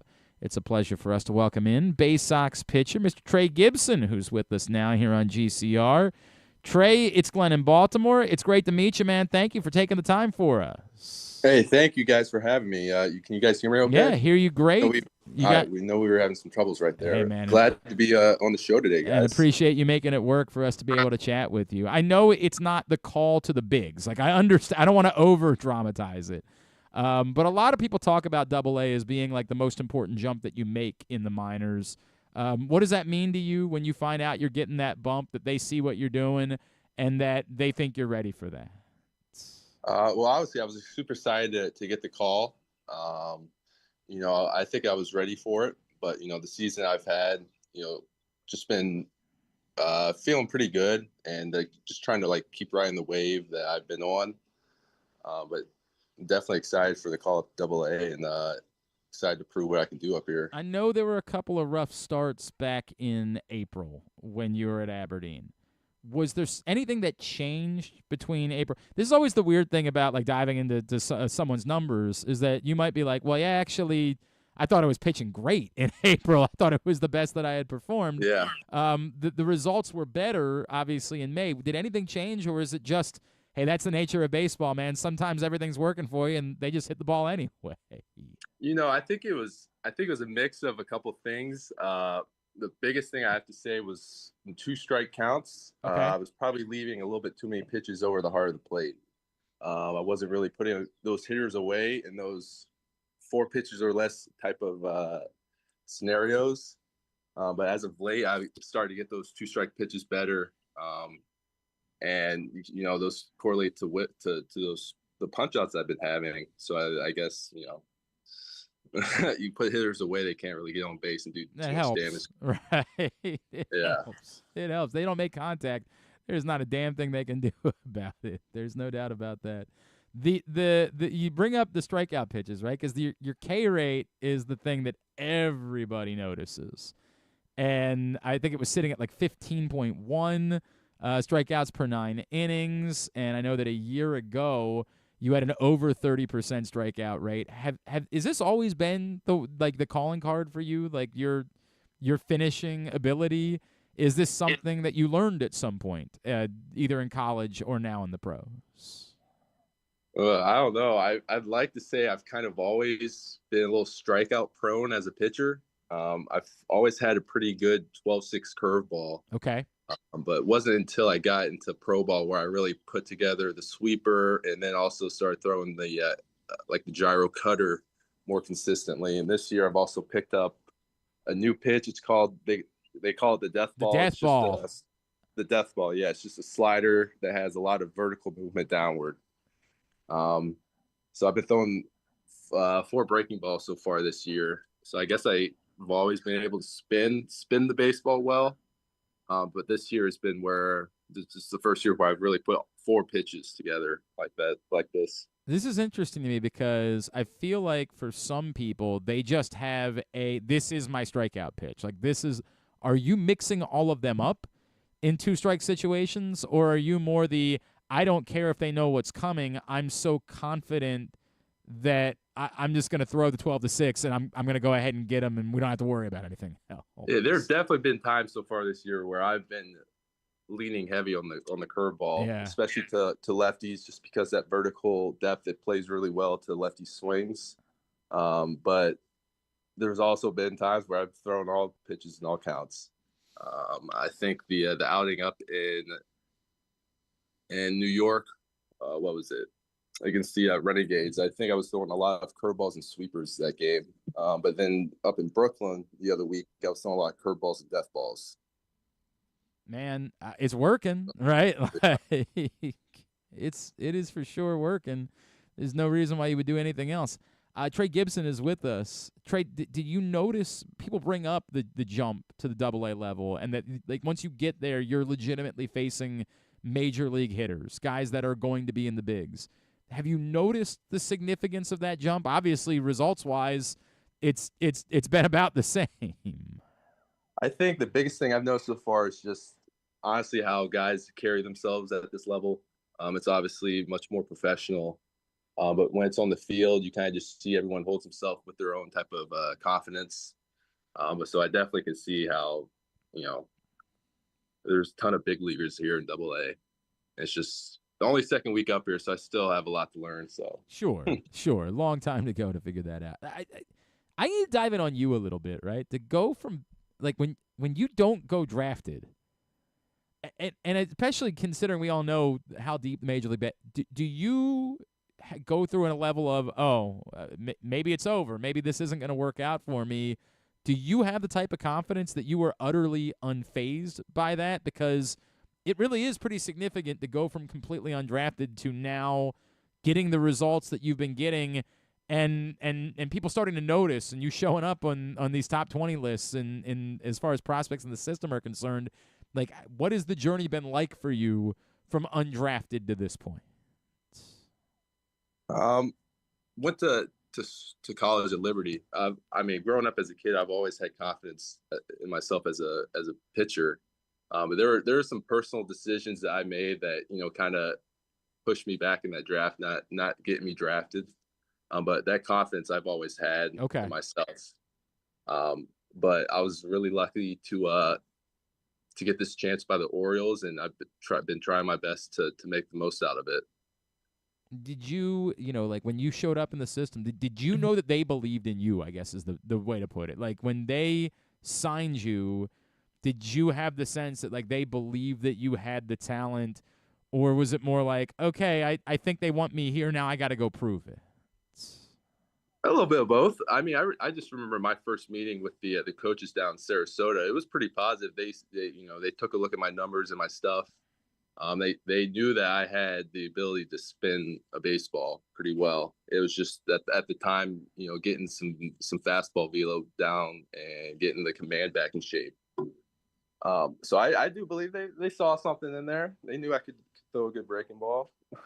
I mean, like it clearly you've proven that. They were right is the answer. And it's working out significantly from there. You obviously the success that you're having, the strikeout. Are there other things that you still say, hey, I'm confident with that, with my ability to finish, hitters off. I still need to improve in this area. As you continue along and you now get into the higher levels of the minors, what are the other priorities that you still have between now and when I become a major league pitcher? I need to also have checked these boxes. I think it's still a lot. I think one of the biggest things so far, like my goal the rest of the year, probably carrying into next year, is just trying to be the most efficient I can as a starting pitcher. I just look back on so many at bats so far this year where I feel like I've been ahead, or it's been even, and I feel like I just lost that bat, and due to like whether it may be a mental focus or just like a physical execution. Like I just feel like there's things I can do to be more consistent. I appreciate that, and I look forward to seeing all of those things in the coming years. We got to get to know you a little bit, Trey. Like, tell me about. Yeah, obviously you mentioned you went to Liberty, so I assume that religion is a big thing for you. But what else? What matters to you when you're not on a mound, when you're away from baseball? What are the things that you care about most in life? Grew up in Virginia. I'd like to say the biggest thing I care about is my family. Spend a lot of time, growing up with my parents. They've obviously allowed me to do a lot of the stuff I do now. Big into golf, and I like to cook. All right. What's your go-to? It's got to be a steak, potatoes, and broccoli. I'm pretty basic when it comes to what I cook, what I eat. But I'm not allowing that to be considered basic. That's delicious. it is. It is. It's a staple meal. Correct. Who would be disappointed to come over one night and be like, "Hey man, I made some steak and potatoes." Like, yeah, hell yeah, let's go. Right? That sounds amazing.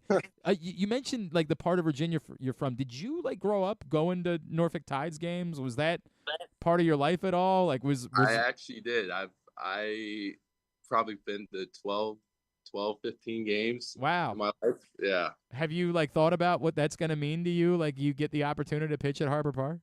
Oh, definitely. I have so many friends and family in that area. I grew up in Yorktown, Virginia, so it's only about 30, 45 minutes from the stadium.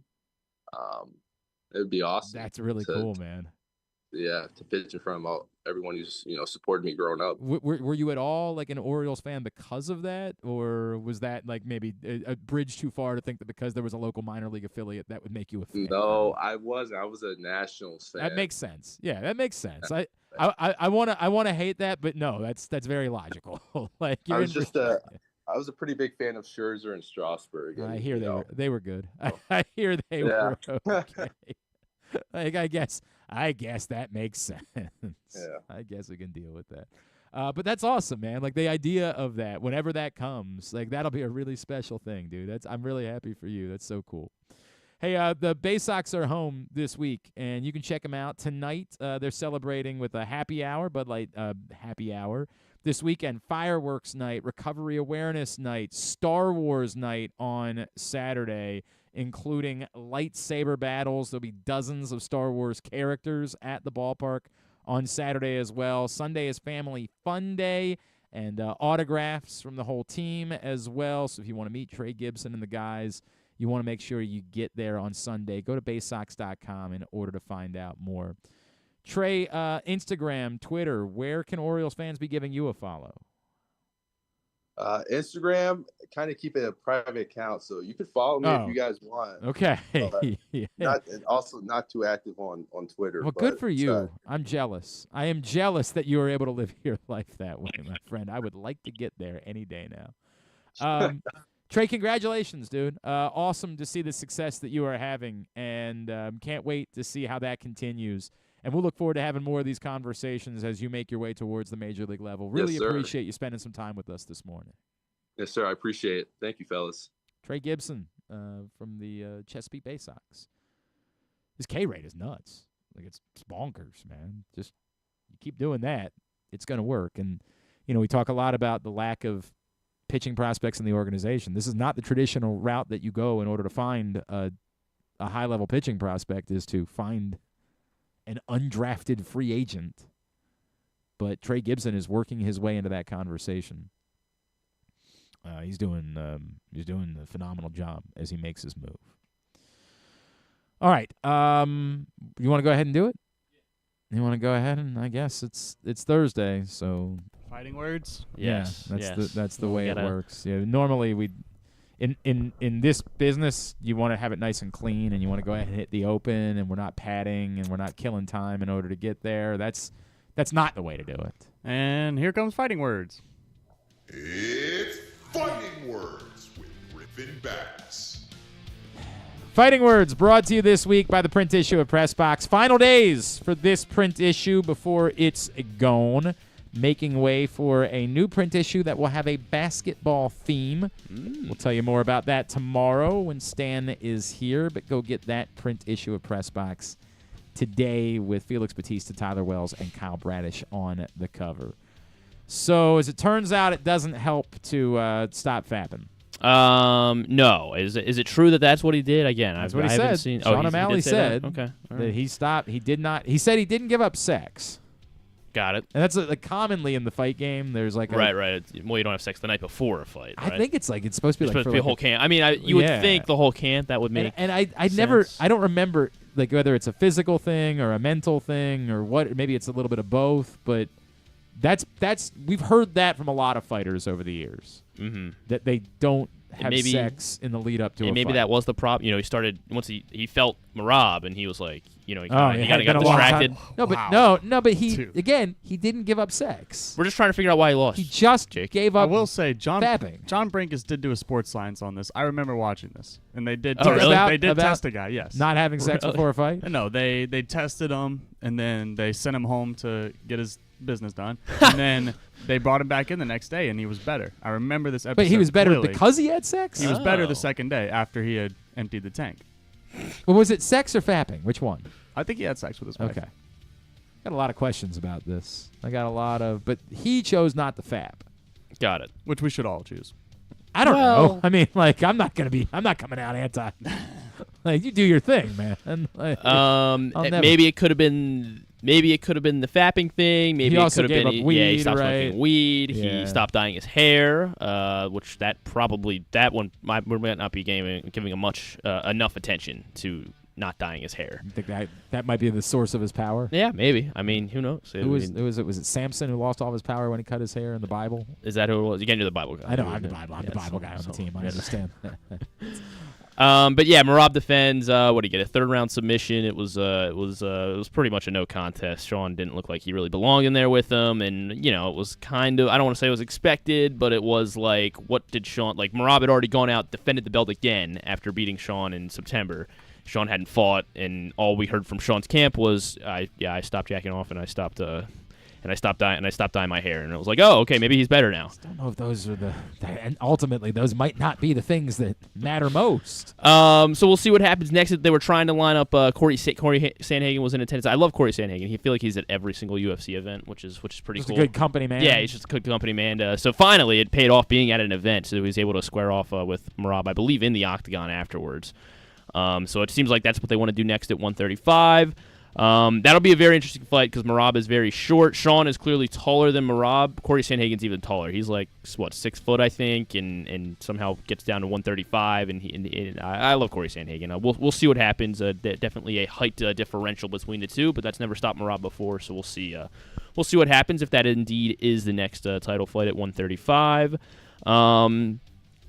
Let's see. Kayla Harrison, she she destroyed Juliana Pena, who was trying to defend her belt. Right. And Kayla Harrison, again, pretty quick. I think a second-round finish for Kayla Harrison as she pounded out. Did she choke her? I can't. She got a finish in the second round. You're the host of Fighting Words. Well, all I remember is that Kayla Harrison destroyed Juliana Pena. That was the big takeaway.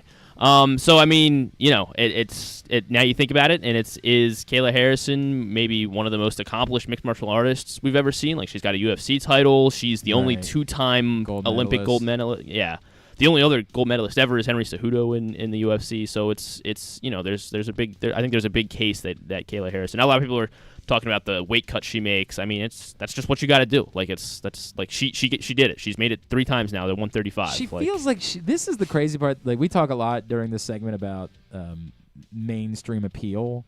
Kayla Harrison feels like someone who should have more mainstream appeal. Yeah. And maybe I'm just basing that on her success. Like, the truth is, I don't really know a lot about Kayla Harrison. She was on an Impractical Jokers episode once. Okay. I guess maybe with Impractical Jokers we don't want to talk about it's something. It's something. Like, she was flipping one of the guys. Like, it would it feel really as though in an era of them where they desperately need more mainstream stars. And again, this goes back to the conversation that they just might say, we've got the niche that we've got, and we don't care about that. Like, within our business, a lot of these people are stars in the mixed martial arts world, so it doesn't matter that they aren't stars in general. But you would think that Kayla Harrison would be pretty near the top of the list of UFC athletes that could have legitimate mainstream appeal. Yeah. I mean, like, why isn't she, I guess, is what you're asking? Like, kind of, or like, what, are they not pushing her? Is she not? I don't think. Well, I think maybe. I mean, it's the.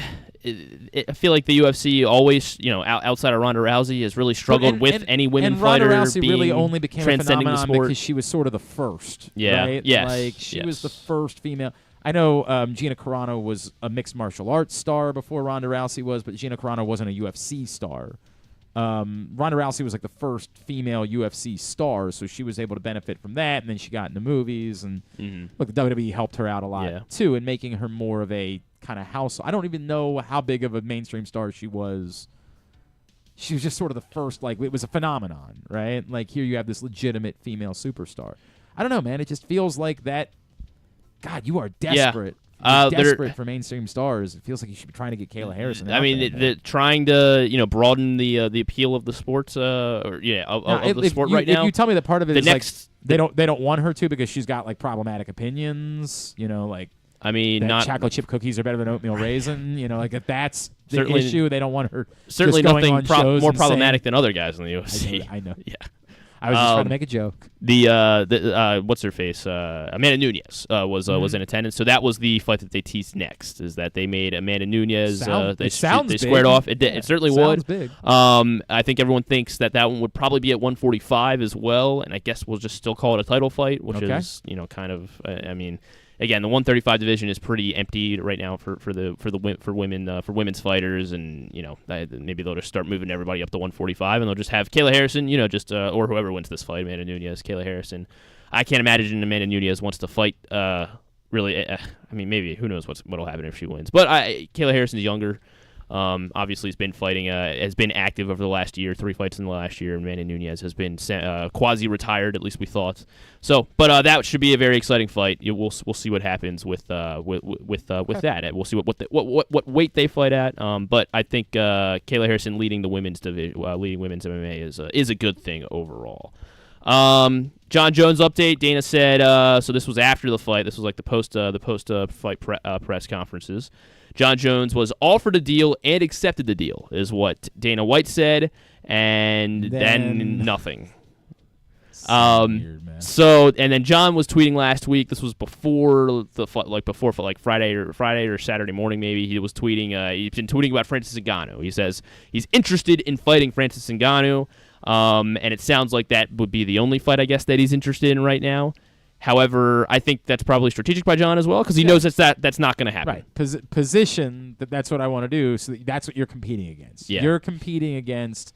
I could go take this mega fight with Francis Ngannou if I were to Can he just get out of the UFC I don't know. Probably. I think he could. I think John. Yes. Ariel reporting was that John Jones asked for a number from the UFC. They got him that number. The UFC actually met his demands. And then John apparently, I don't think Dana has said this yet, but Ariel has reported this, that he said that John said, all right, I'm in. Like, he accepted the deal. And now John is saying he's out. That's what Ariel's reporting. Ariel Helwani. Ariel Helwani, yes. Griffin lives in a world where everybody knows, dude, it's Ariel. And then it is Ariel. Yeah, everybody knows Ariel. And then somebody else is like, you mean like the mermaid? Like that's. Why would a mermaid be reporting about the UFC? Basically. You just live in a world where with a big nose. Say that name and you think everybody knows who you're talking about, but that's not the case. Ariel Helwani, who long time MMA reporter, who Dana doesn't like, which is again like you're trying, like he's sabotaging his own sport. It's a whole thing. This guy is the guy for covering MMA and blacklist him. So, but he's done pretty well for himself despite that. He has, he has. I would love for my blacklistedness to lead to the career that Ariel Helwani has. And a kind of wild turn of events, at least I thought so. It seems like MMA fans are turning on Joe Rogan. What? At least in terms of his commentary. They're kind of getting sick of him in the commentary booth. I'm sure there's other clips I could have found like at Twitter. MMA fans on Twitter, like that's okay, but that's. But his commentary has not been good. If once you have this ready, Jake, we don't necessarily even need the video. We just need to hear. It's like a 7-second soundbite of John. But so John Anik is doing his best he can, trying to set him up to give some sort of technical analysis, which I think Rogan used to be able to do. But this is Merab just got a takedown of Sean O'Malley in the main event. So go ahead and play it. So, Joe, if you're O'Malley off your back, you're trying to hip escape. What are you trying to do here? You're trying to absolutely get back up to your feet. So, that was the analysis. You're trying to get back up to your feet. And it's like, well, duh. You're trying to absolutely get back up to That's true. You did say absolutely. Yeah, absolutely. No. It has always been weird, the idea. And MMA certainly is. Like, it's a weird thing. It's been a long time since I've watched. Joe Rogan, to me, it was never about being a great color analyst. It was about him bringing the Pat McAfee-ish what Sure. Pat McAfee's now doing for WWE, where just make it sound big, make it sound be excitable. Somebody's happy to be there. Right. And he's doing a good job of that. He is. That's what Joe Rogan always did for me. I thought that was the reason why they added Daniel Cormier to the crew, was so that they would have an actual color analyst. Yes, and so then the other thing so it seems like DC, whenever he gets with Rogan, he just kind of more goes into the goofiness, and he's just like, that's where big swing and punch. That's and like, to me, this would be the problem. Why is John Anik asking Joe Rogan that question and not asking that question of the person who actually knows what they're talking about? It just seems like the wrong way to go about using. Like, if you're mad at Joe Rogan for not being a great color analyst, like, dude, I don't know why you've ever thought that he was. I know he knows the sport. Like, I'm aware of that. And he trained in the whole thing. Like, I'm not trying to suggest that he doesn't know the sport, but it's the same thing as, like, when I get hired to be a color analyst for a lacrosse game. There are things that I provide that I'd be better at than really trying to break down the philosophy of a play, right? Mm-hmm. Like, that I hate when I work for a company, they're like, well, we don't think color analyst and play-by-play voice matters. I'm like, then you don't know how broadcasting works. It really is that simple. You want to have someone who played at a high level sitting there to be able to, with authority, break down. I don't want that person to be someone who's telling me the history of the rivalry. The play-by-play person can do that. The color analyst is the one that's telling you, you don't see this. You're watching and you see who scores and you see how it, but what you don't see is this other thing that's happening over here that I do because I know the game better. And it would be the exact same thing. Like, I think Joe Rogan has played his role in the UFC. Yes, I agree. I mean, but he shouldn't be the guy that's being asked to technically break down a fight. Like, that should be the fighter that's being asked to do that. Maybe John was trying to set up Rogan so that he can get rid of Rogan. Maybe John's really sick of Rogan. You think he's just he wants him out? Yeah, and he's like, let me try to embarrass him here. The one thing I hated about Saturday night, again, UFC just can't stay out of its own way. Patchy Mix, we talked about him coming over from Bellator. He completely flatlined. It was a very uninspiring performance from Patchy Mix. Mario Bautista, unanimous decision over Patchy Mix. And, everyone was very excited about Patchy Mix. So there was a lot of boos coming from the crowd.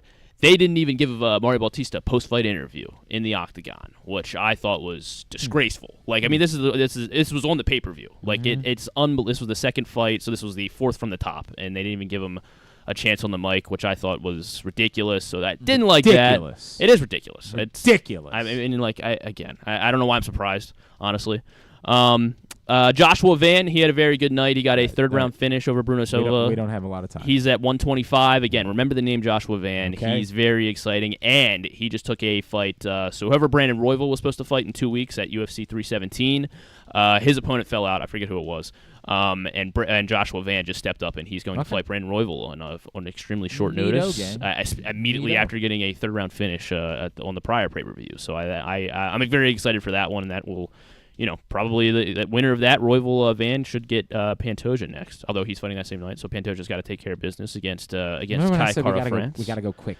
Got UFC Atlanta this weekend. Kamaru Usman versus Joaquin Buckley. It's a pretty good card. Like I mean, I can't look at any of the fights and be like, what are we doing here? And they're going to be in front of a crowd. Like it is a very good card. Kamaru Usman, Rose Namajunas versus Miranda Maverick is the co-main event. So that's two pretty big fighters to be in. Yes.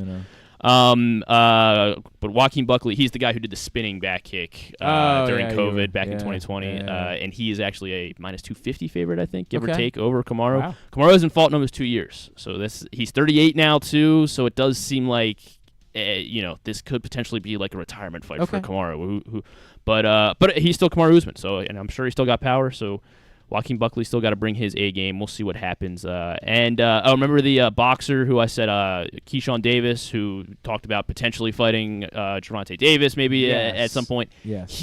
What a mess. He missed weight by 5 pounds on Friday, and then they couldn't come to an agreement with the guy, Edwin De Los Santos. Yes. So they canceled the fight altogether. Good. It was a disaster. Good. So right as I was talking up Keyshawn Davis, just terrible. We got George Kambosos Jr. fighting Richardson Hitchens this weekend on DAZN in New York, so no one will be able to see it, but that should be a good fight. That's where a lot of the Club World Cup is too, by the way, is DAZN. Like some of the games are on TNT, and then a lot of them are just on DAZN. PFL semifinals tonight yes. on ESPN. Main card starts at 11. Kind of love that, so that way it won't cut into the Stanley Cup final, and I'll be able to watch some of the PFL tonight. That'll make one of us. Yeah, I'm sure other people will be watching. Sure. Ray Lewis might be watching. Oh, he does like the PFL. And R-Truth is back. We'll talk about that on Jobbing Out. Ron Killings is back. Sorry, you're right. Ron, and he's on a killings spree. How about that? Speaking of boxing, we'll talk some more boxing tomorrow. Mark Kriegel, the longtime boxing journalist, will be joining the show as his book, Baddest Man, a lengthy biography of Mike Tyson. Like a lengthy biography. Over 400 pages. I'm about 100 pages into it. It's incredibly compelling. I am still not even... I'm still in Mike Tyson's childhood and, Customato's background and the whole thing. That's where I am in the book, Baddest Man by Mark Kriegel, and we'll be talking to him about that tomorrow on the program, his Mike Tyson book. So look forward to that. All right, that was Fighting Words. We do it every Thursday. Appreciate Griffin curating that. We continue along here on a Thursday edition of the program, and this one's one that I wanted to do, and I saw on Facebook the other day, and it absolutely checked out, given his history in the Bay Area, and of course the great Sly Stone, that Johnny Holliday would have known Sly Stone.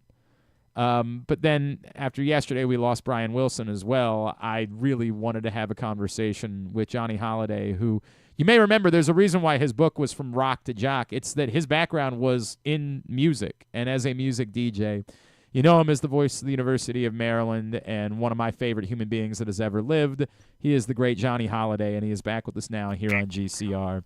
Johnny, it's Glenn. Always appreciate you taking the time, my friend. Thanks for hopping on with us. Yeah, how's the family doing? I'm all right, Johnny. Everything. My son's team, my 10-year-old's team advanced to the baseball championship on Saturday night. Wow. He is very, very excited. He's through the roof about that, so life is good in our house. That's good.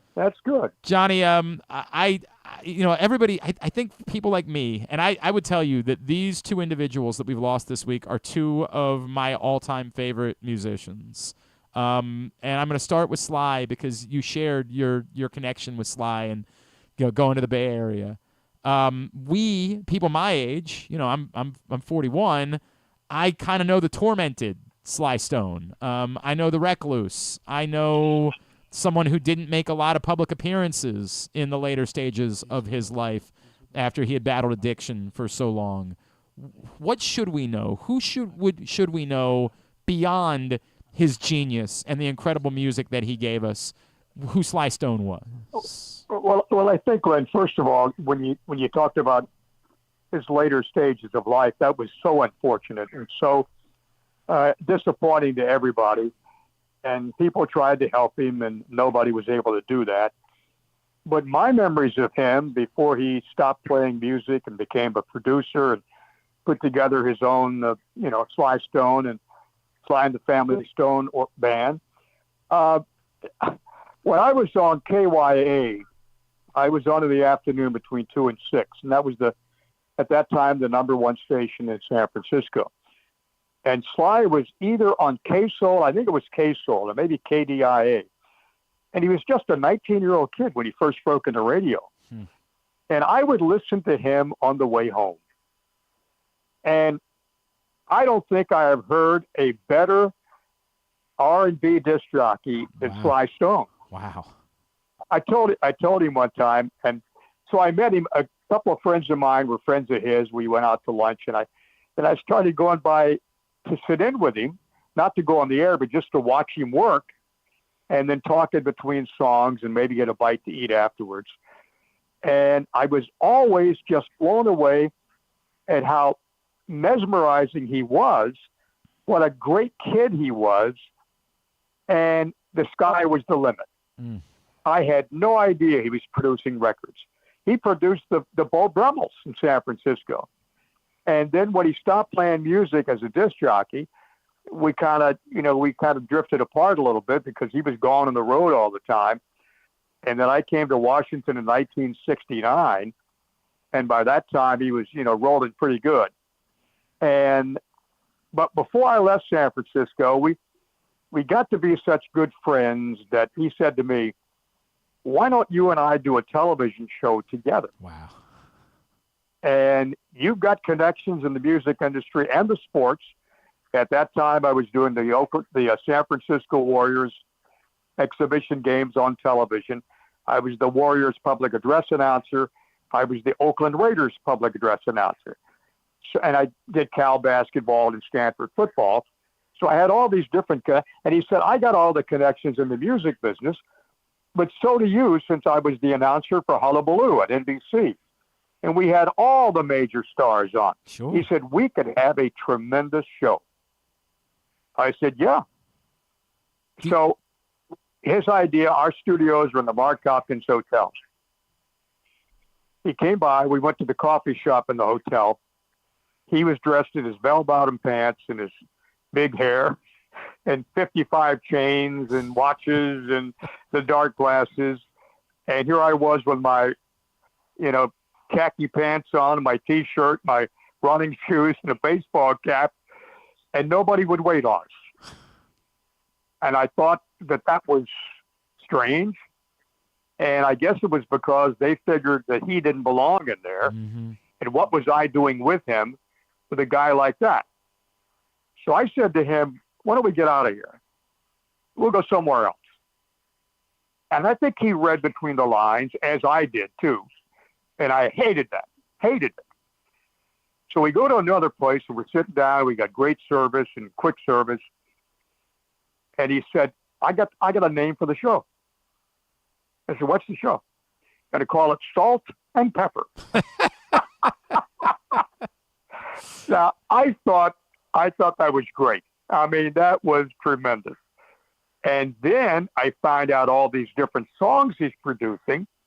He was brilliant, Glenn. He was absolutely brilliant. I mean, he combined the psychedelic music, the rock music, the R&B music, and I think even had some country stuff thrown in from time to time. He just knew exactly what would work. And then as he went on tour and as he started to get involved with other things and it affected his life, about 3 or 4 years ago, I tracked him down. He was living in a van on the streets of Los Angeles. He had lost everything. And he picks up the phone, he's got a cell phone, and his voice, I told him, I said, "If I had a voice like yours, I would be really good in radio. I would really good. I couldn't touch this guy." And so he answers the phone. I said, "How you doing?" "Who's this?" I said, "Johnny Holliday." "Who?" "Johnny Holliday. You and I got together a lot in San Francisco." "Yeah." "How you doing, Sly?" "Okay." "Well, anything I can do for you, this is my cell number, and happy to do it."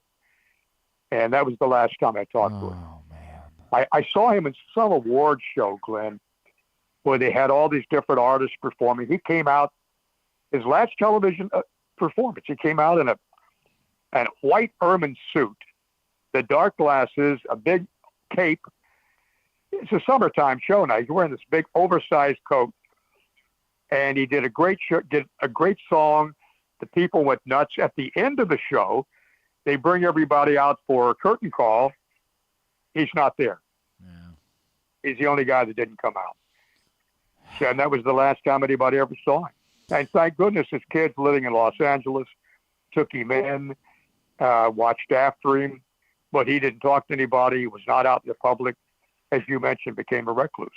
That's so tragic, John. It's just such it was terrible. It's tragic. It was just, I mean, it happened. You see it happen to young people all the time. And I never got involved in that stuff. And I could have very easily in San Francisco in those days. In those days, sure, right? I was at the Fillmore after my show. Bill Graham would call me and say, "Want to come over to the Fillmore? I got some new acts tonight." "Yeah, who you got?" "I got a group called 11 Spoonfuls. I got Buffalo Springfield. I've got a girl named Petula Clark." "What?" Yeah. Yeah.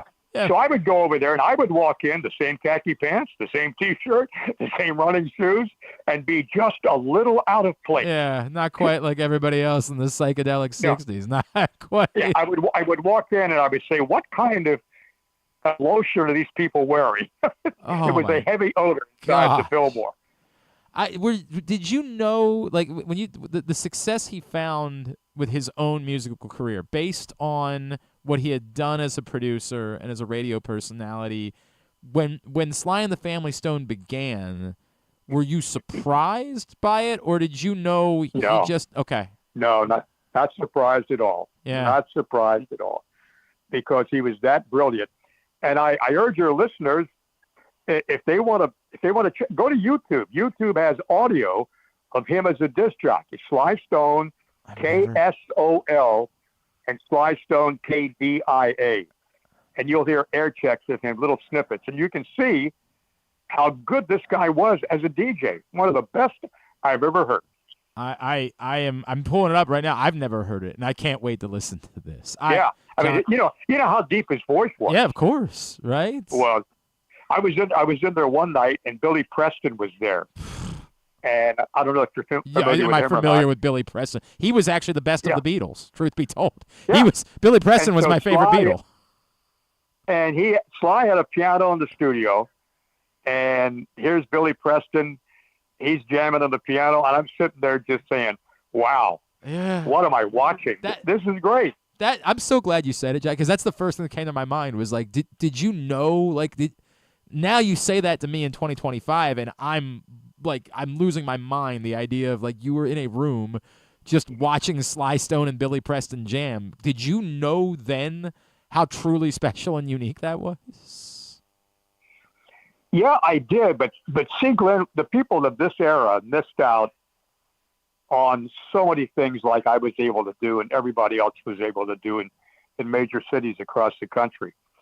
I'd have in my studio with me, I'd have Janis Joplin for 4 hours. In amongst the records I would play, then I'd spend some time talking with her.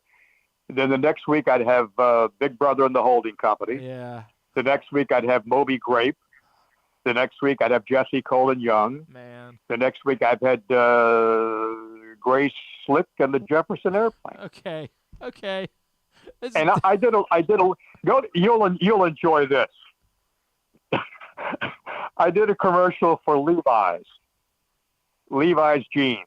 And this is also on YouTube. If you type in Jefferson Airplane for Levi's, that is my voice introducing the Jefferson Airplane. And all I say is now Jefferson Airplane. That was for $200. That's so cool, man. That is so cool, Johnny Holliday. And then when I was on tour with the Monkees for 3 weeks. When they were on the road, I still stayed in touch with. I did stay in touch with Michael Nesbitt until he passed away. So I've been very lucky. I know. Very lucky. I've had.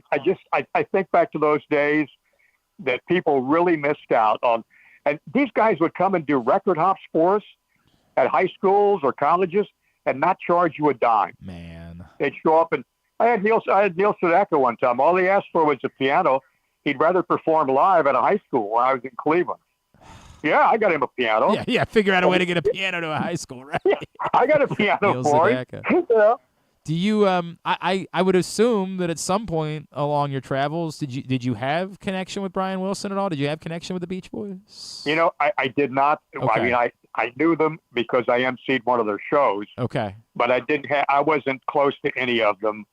I think they were here in Washington maybe 20 years ago. Yeah. And I went down to see the concert they had and, said hello, but I was not close with any of them, though. So I don't know much about Brian Wilson except what he did and to start off the group. And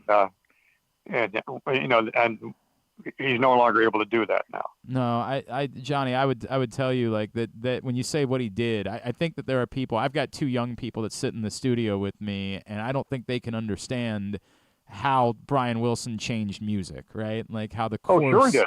Oh, yeah. The whole approach that they had, the Beach Boys, was totally different. Totally different. and they would take songs. I mean, the harmonies were so good. The beat was so good. The message was so good.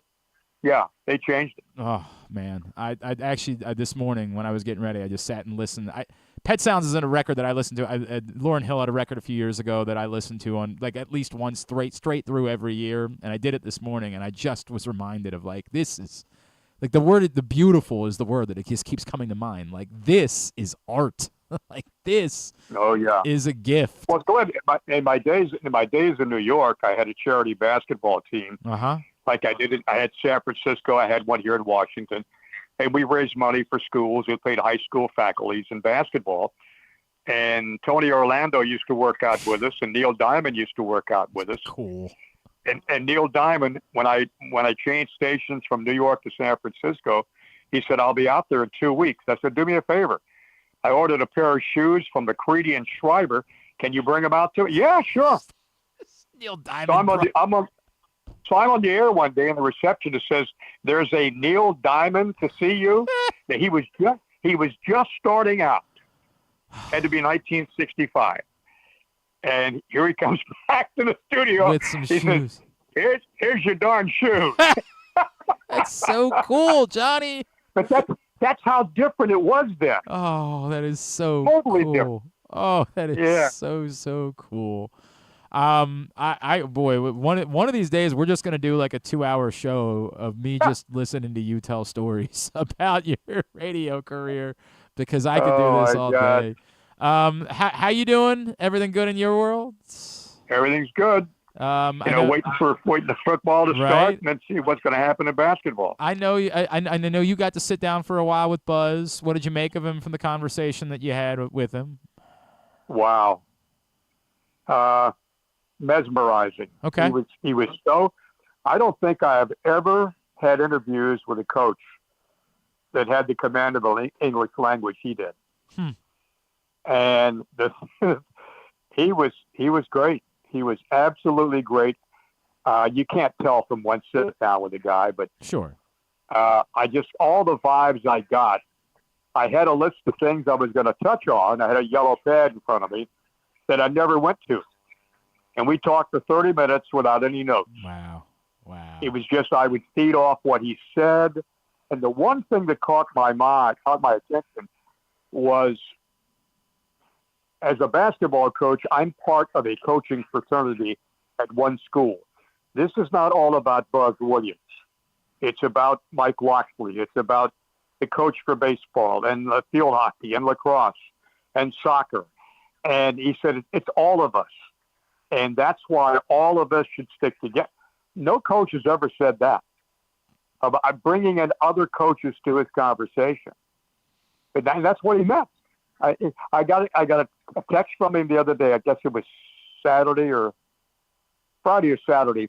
He's in Texas. He's moving back. The moving van should be here early this past week. He said, my kids are already back in College Park. So I'll be back soon and we'll catch up. That's great. And that came out of the blue. That wasn't solicited at all. But I think I'm gonna really enjoy working with him and seeing what he can do. And I think right now, Glenn, if I'm not mistaken, he's got the 5th best portal class. Has really done a remarkable job. Yeah, and added a 5-star recruit. In days. He's got guys. I don't know. This is a totally different roster from last year. Yep. Totally. Nobody's back. Yep. I am interested to see how it goes. I really am. And if I were Maryland, me too. I would be using the opportunity to work with Johnny Holliday and my pitch to land a coach. I would say, you come to Maryland, you get to work with Johnny Holliday, and then everybody takes the job.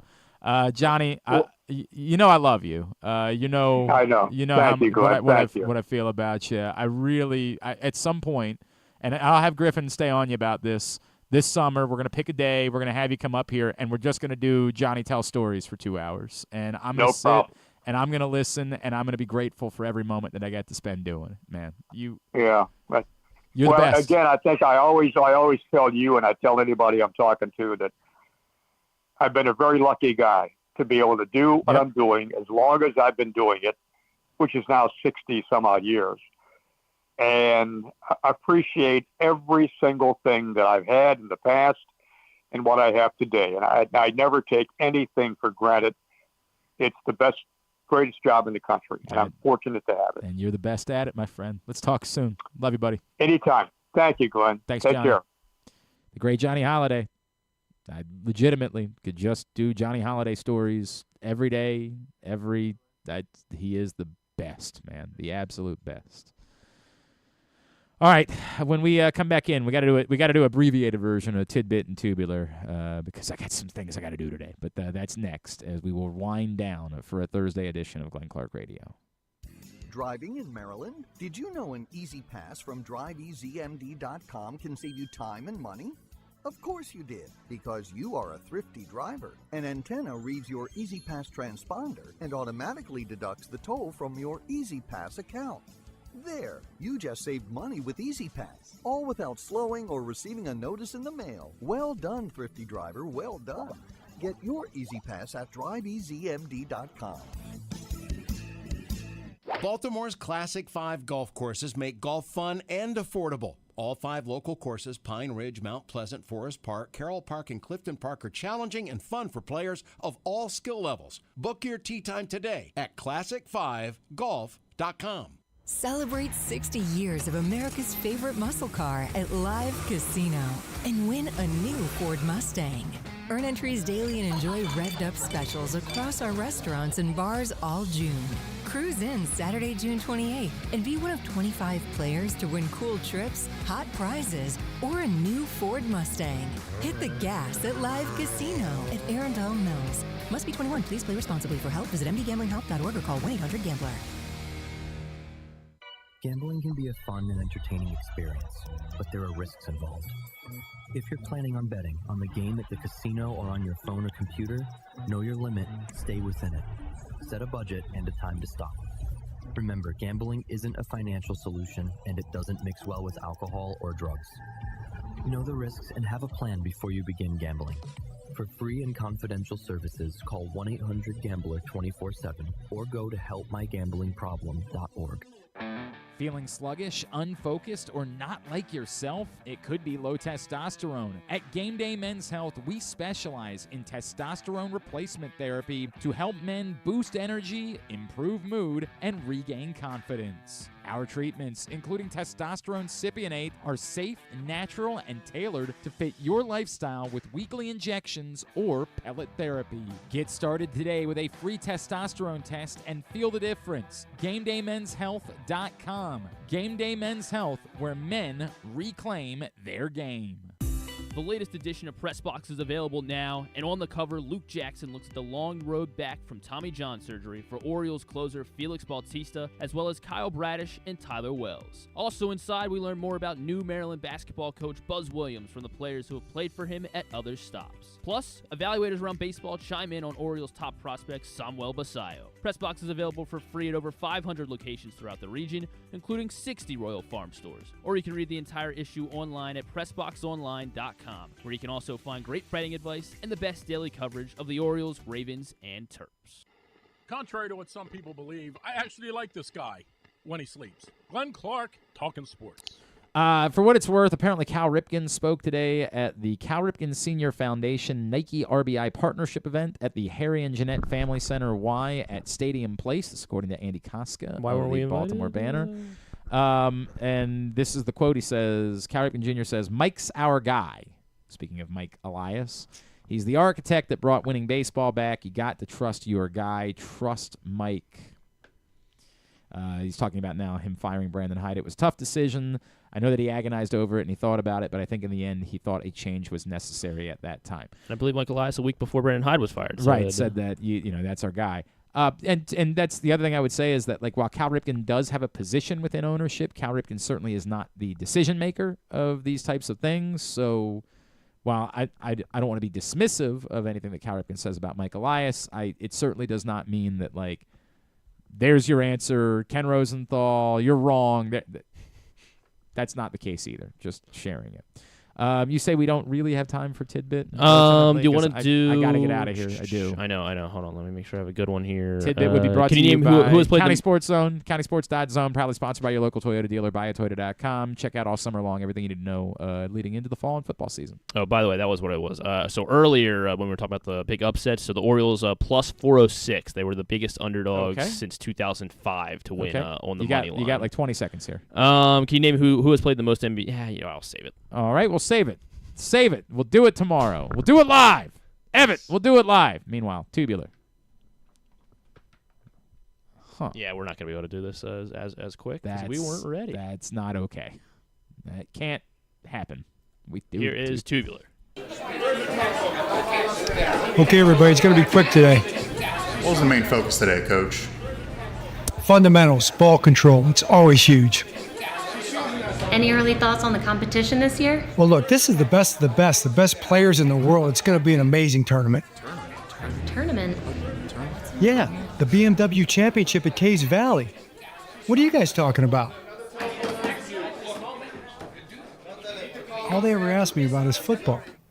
Masson 2, Tigers, Orioles, 6:35, Tarek Skubal and Dean Kramer. Go get him, Dean. TNT and True TV for Game 4 of the Stanley Cup Final. Oilers try to even it up with the Panthers at 8 o'clock. Panthers try to take a commanding 3-1 series lead.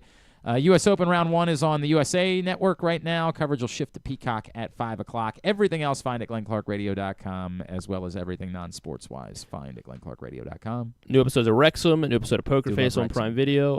Fubar Season 2, as we talked about with Arnold Schwarzenegger on Netflix.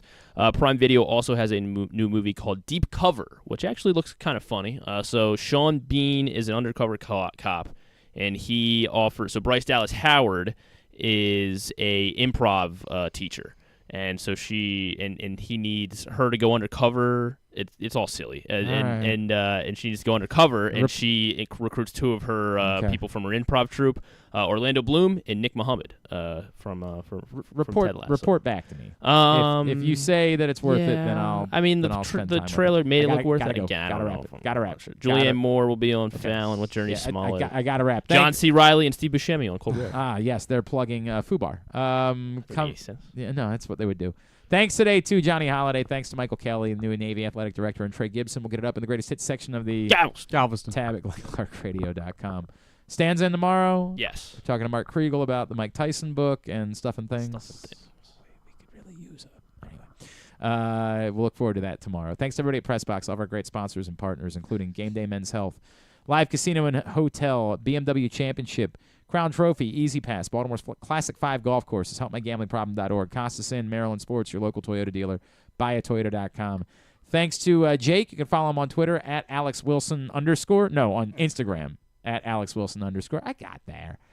Thanks to Griffin at Griffin_Bass. Is that the same on TikTok? Maybe you can. No, there's a bunch of numbers out. All right, we don't care. Follow us, Twitter, Instagram, and TikTok at Glenn Clark Radio. Have a great Thursday evening.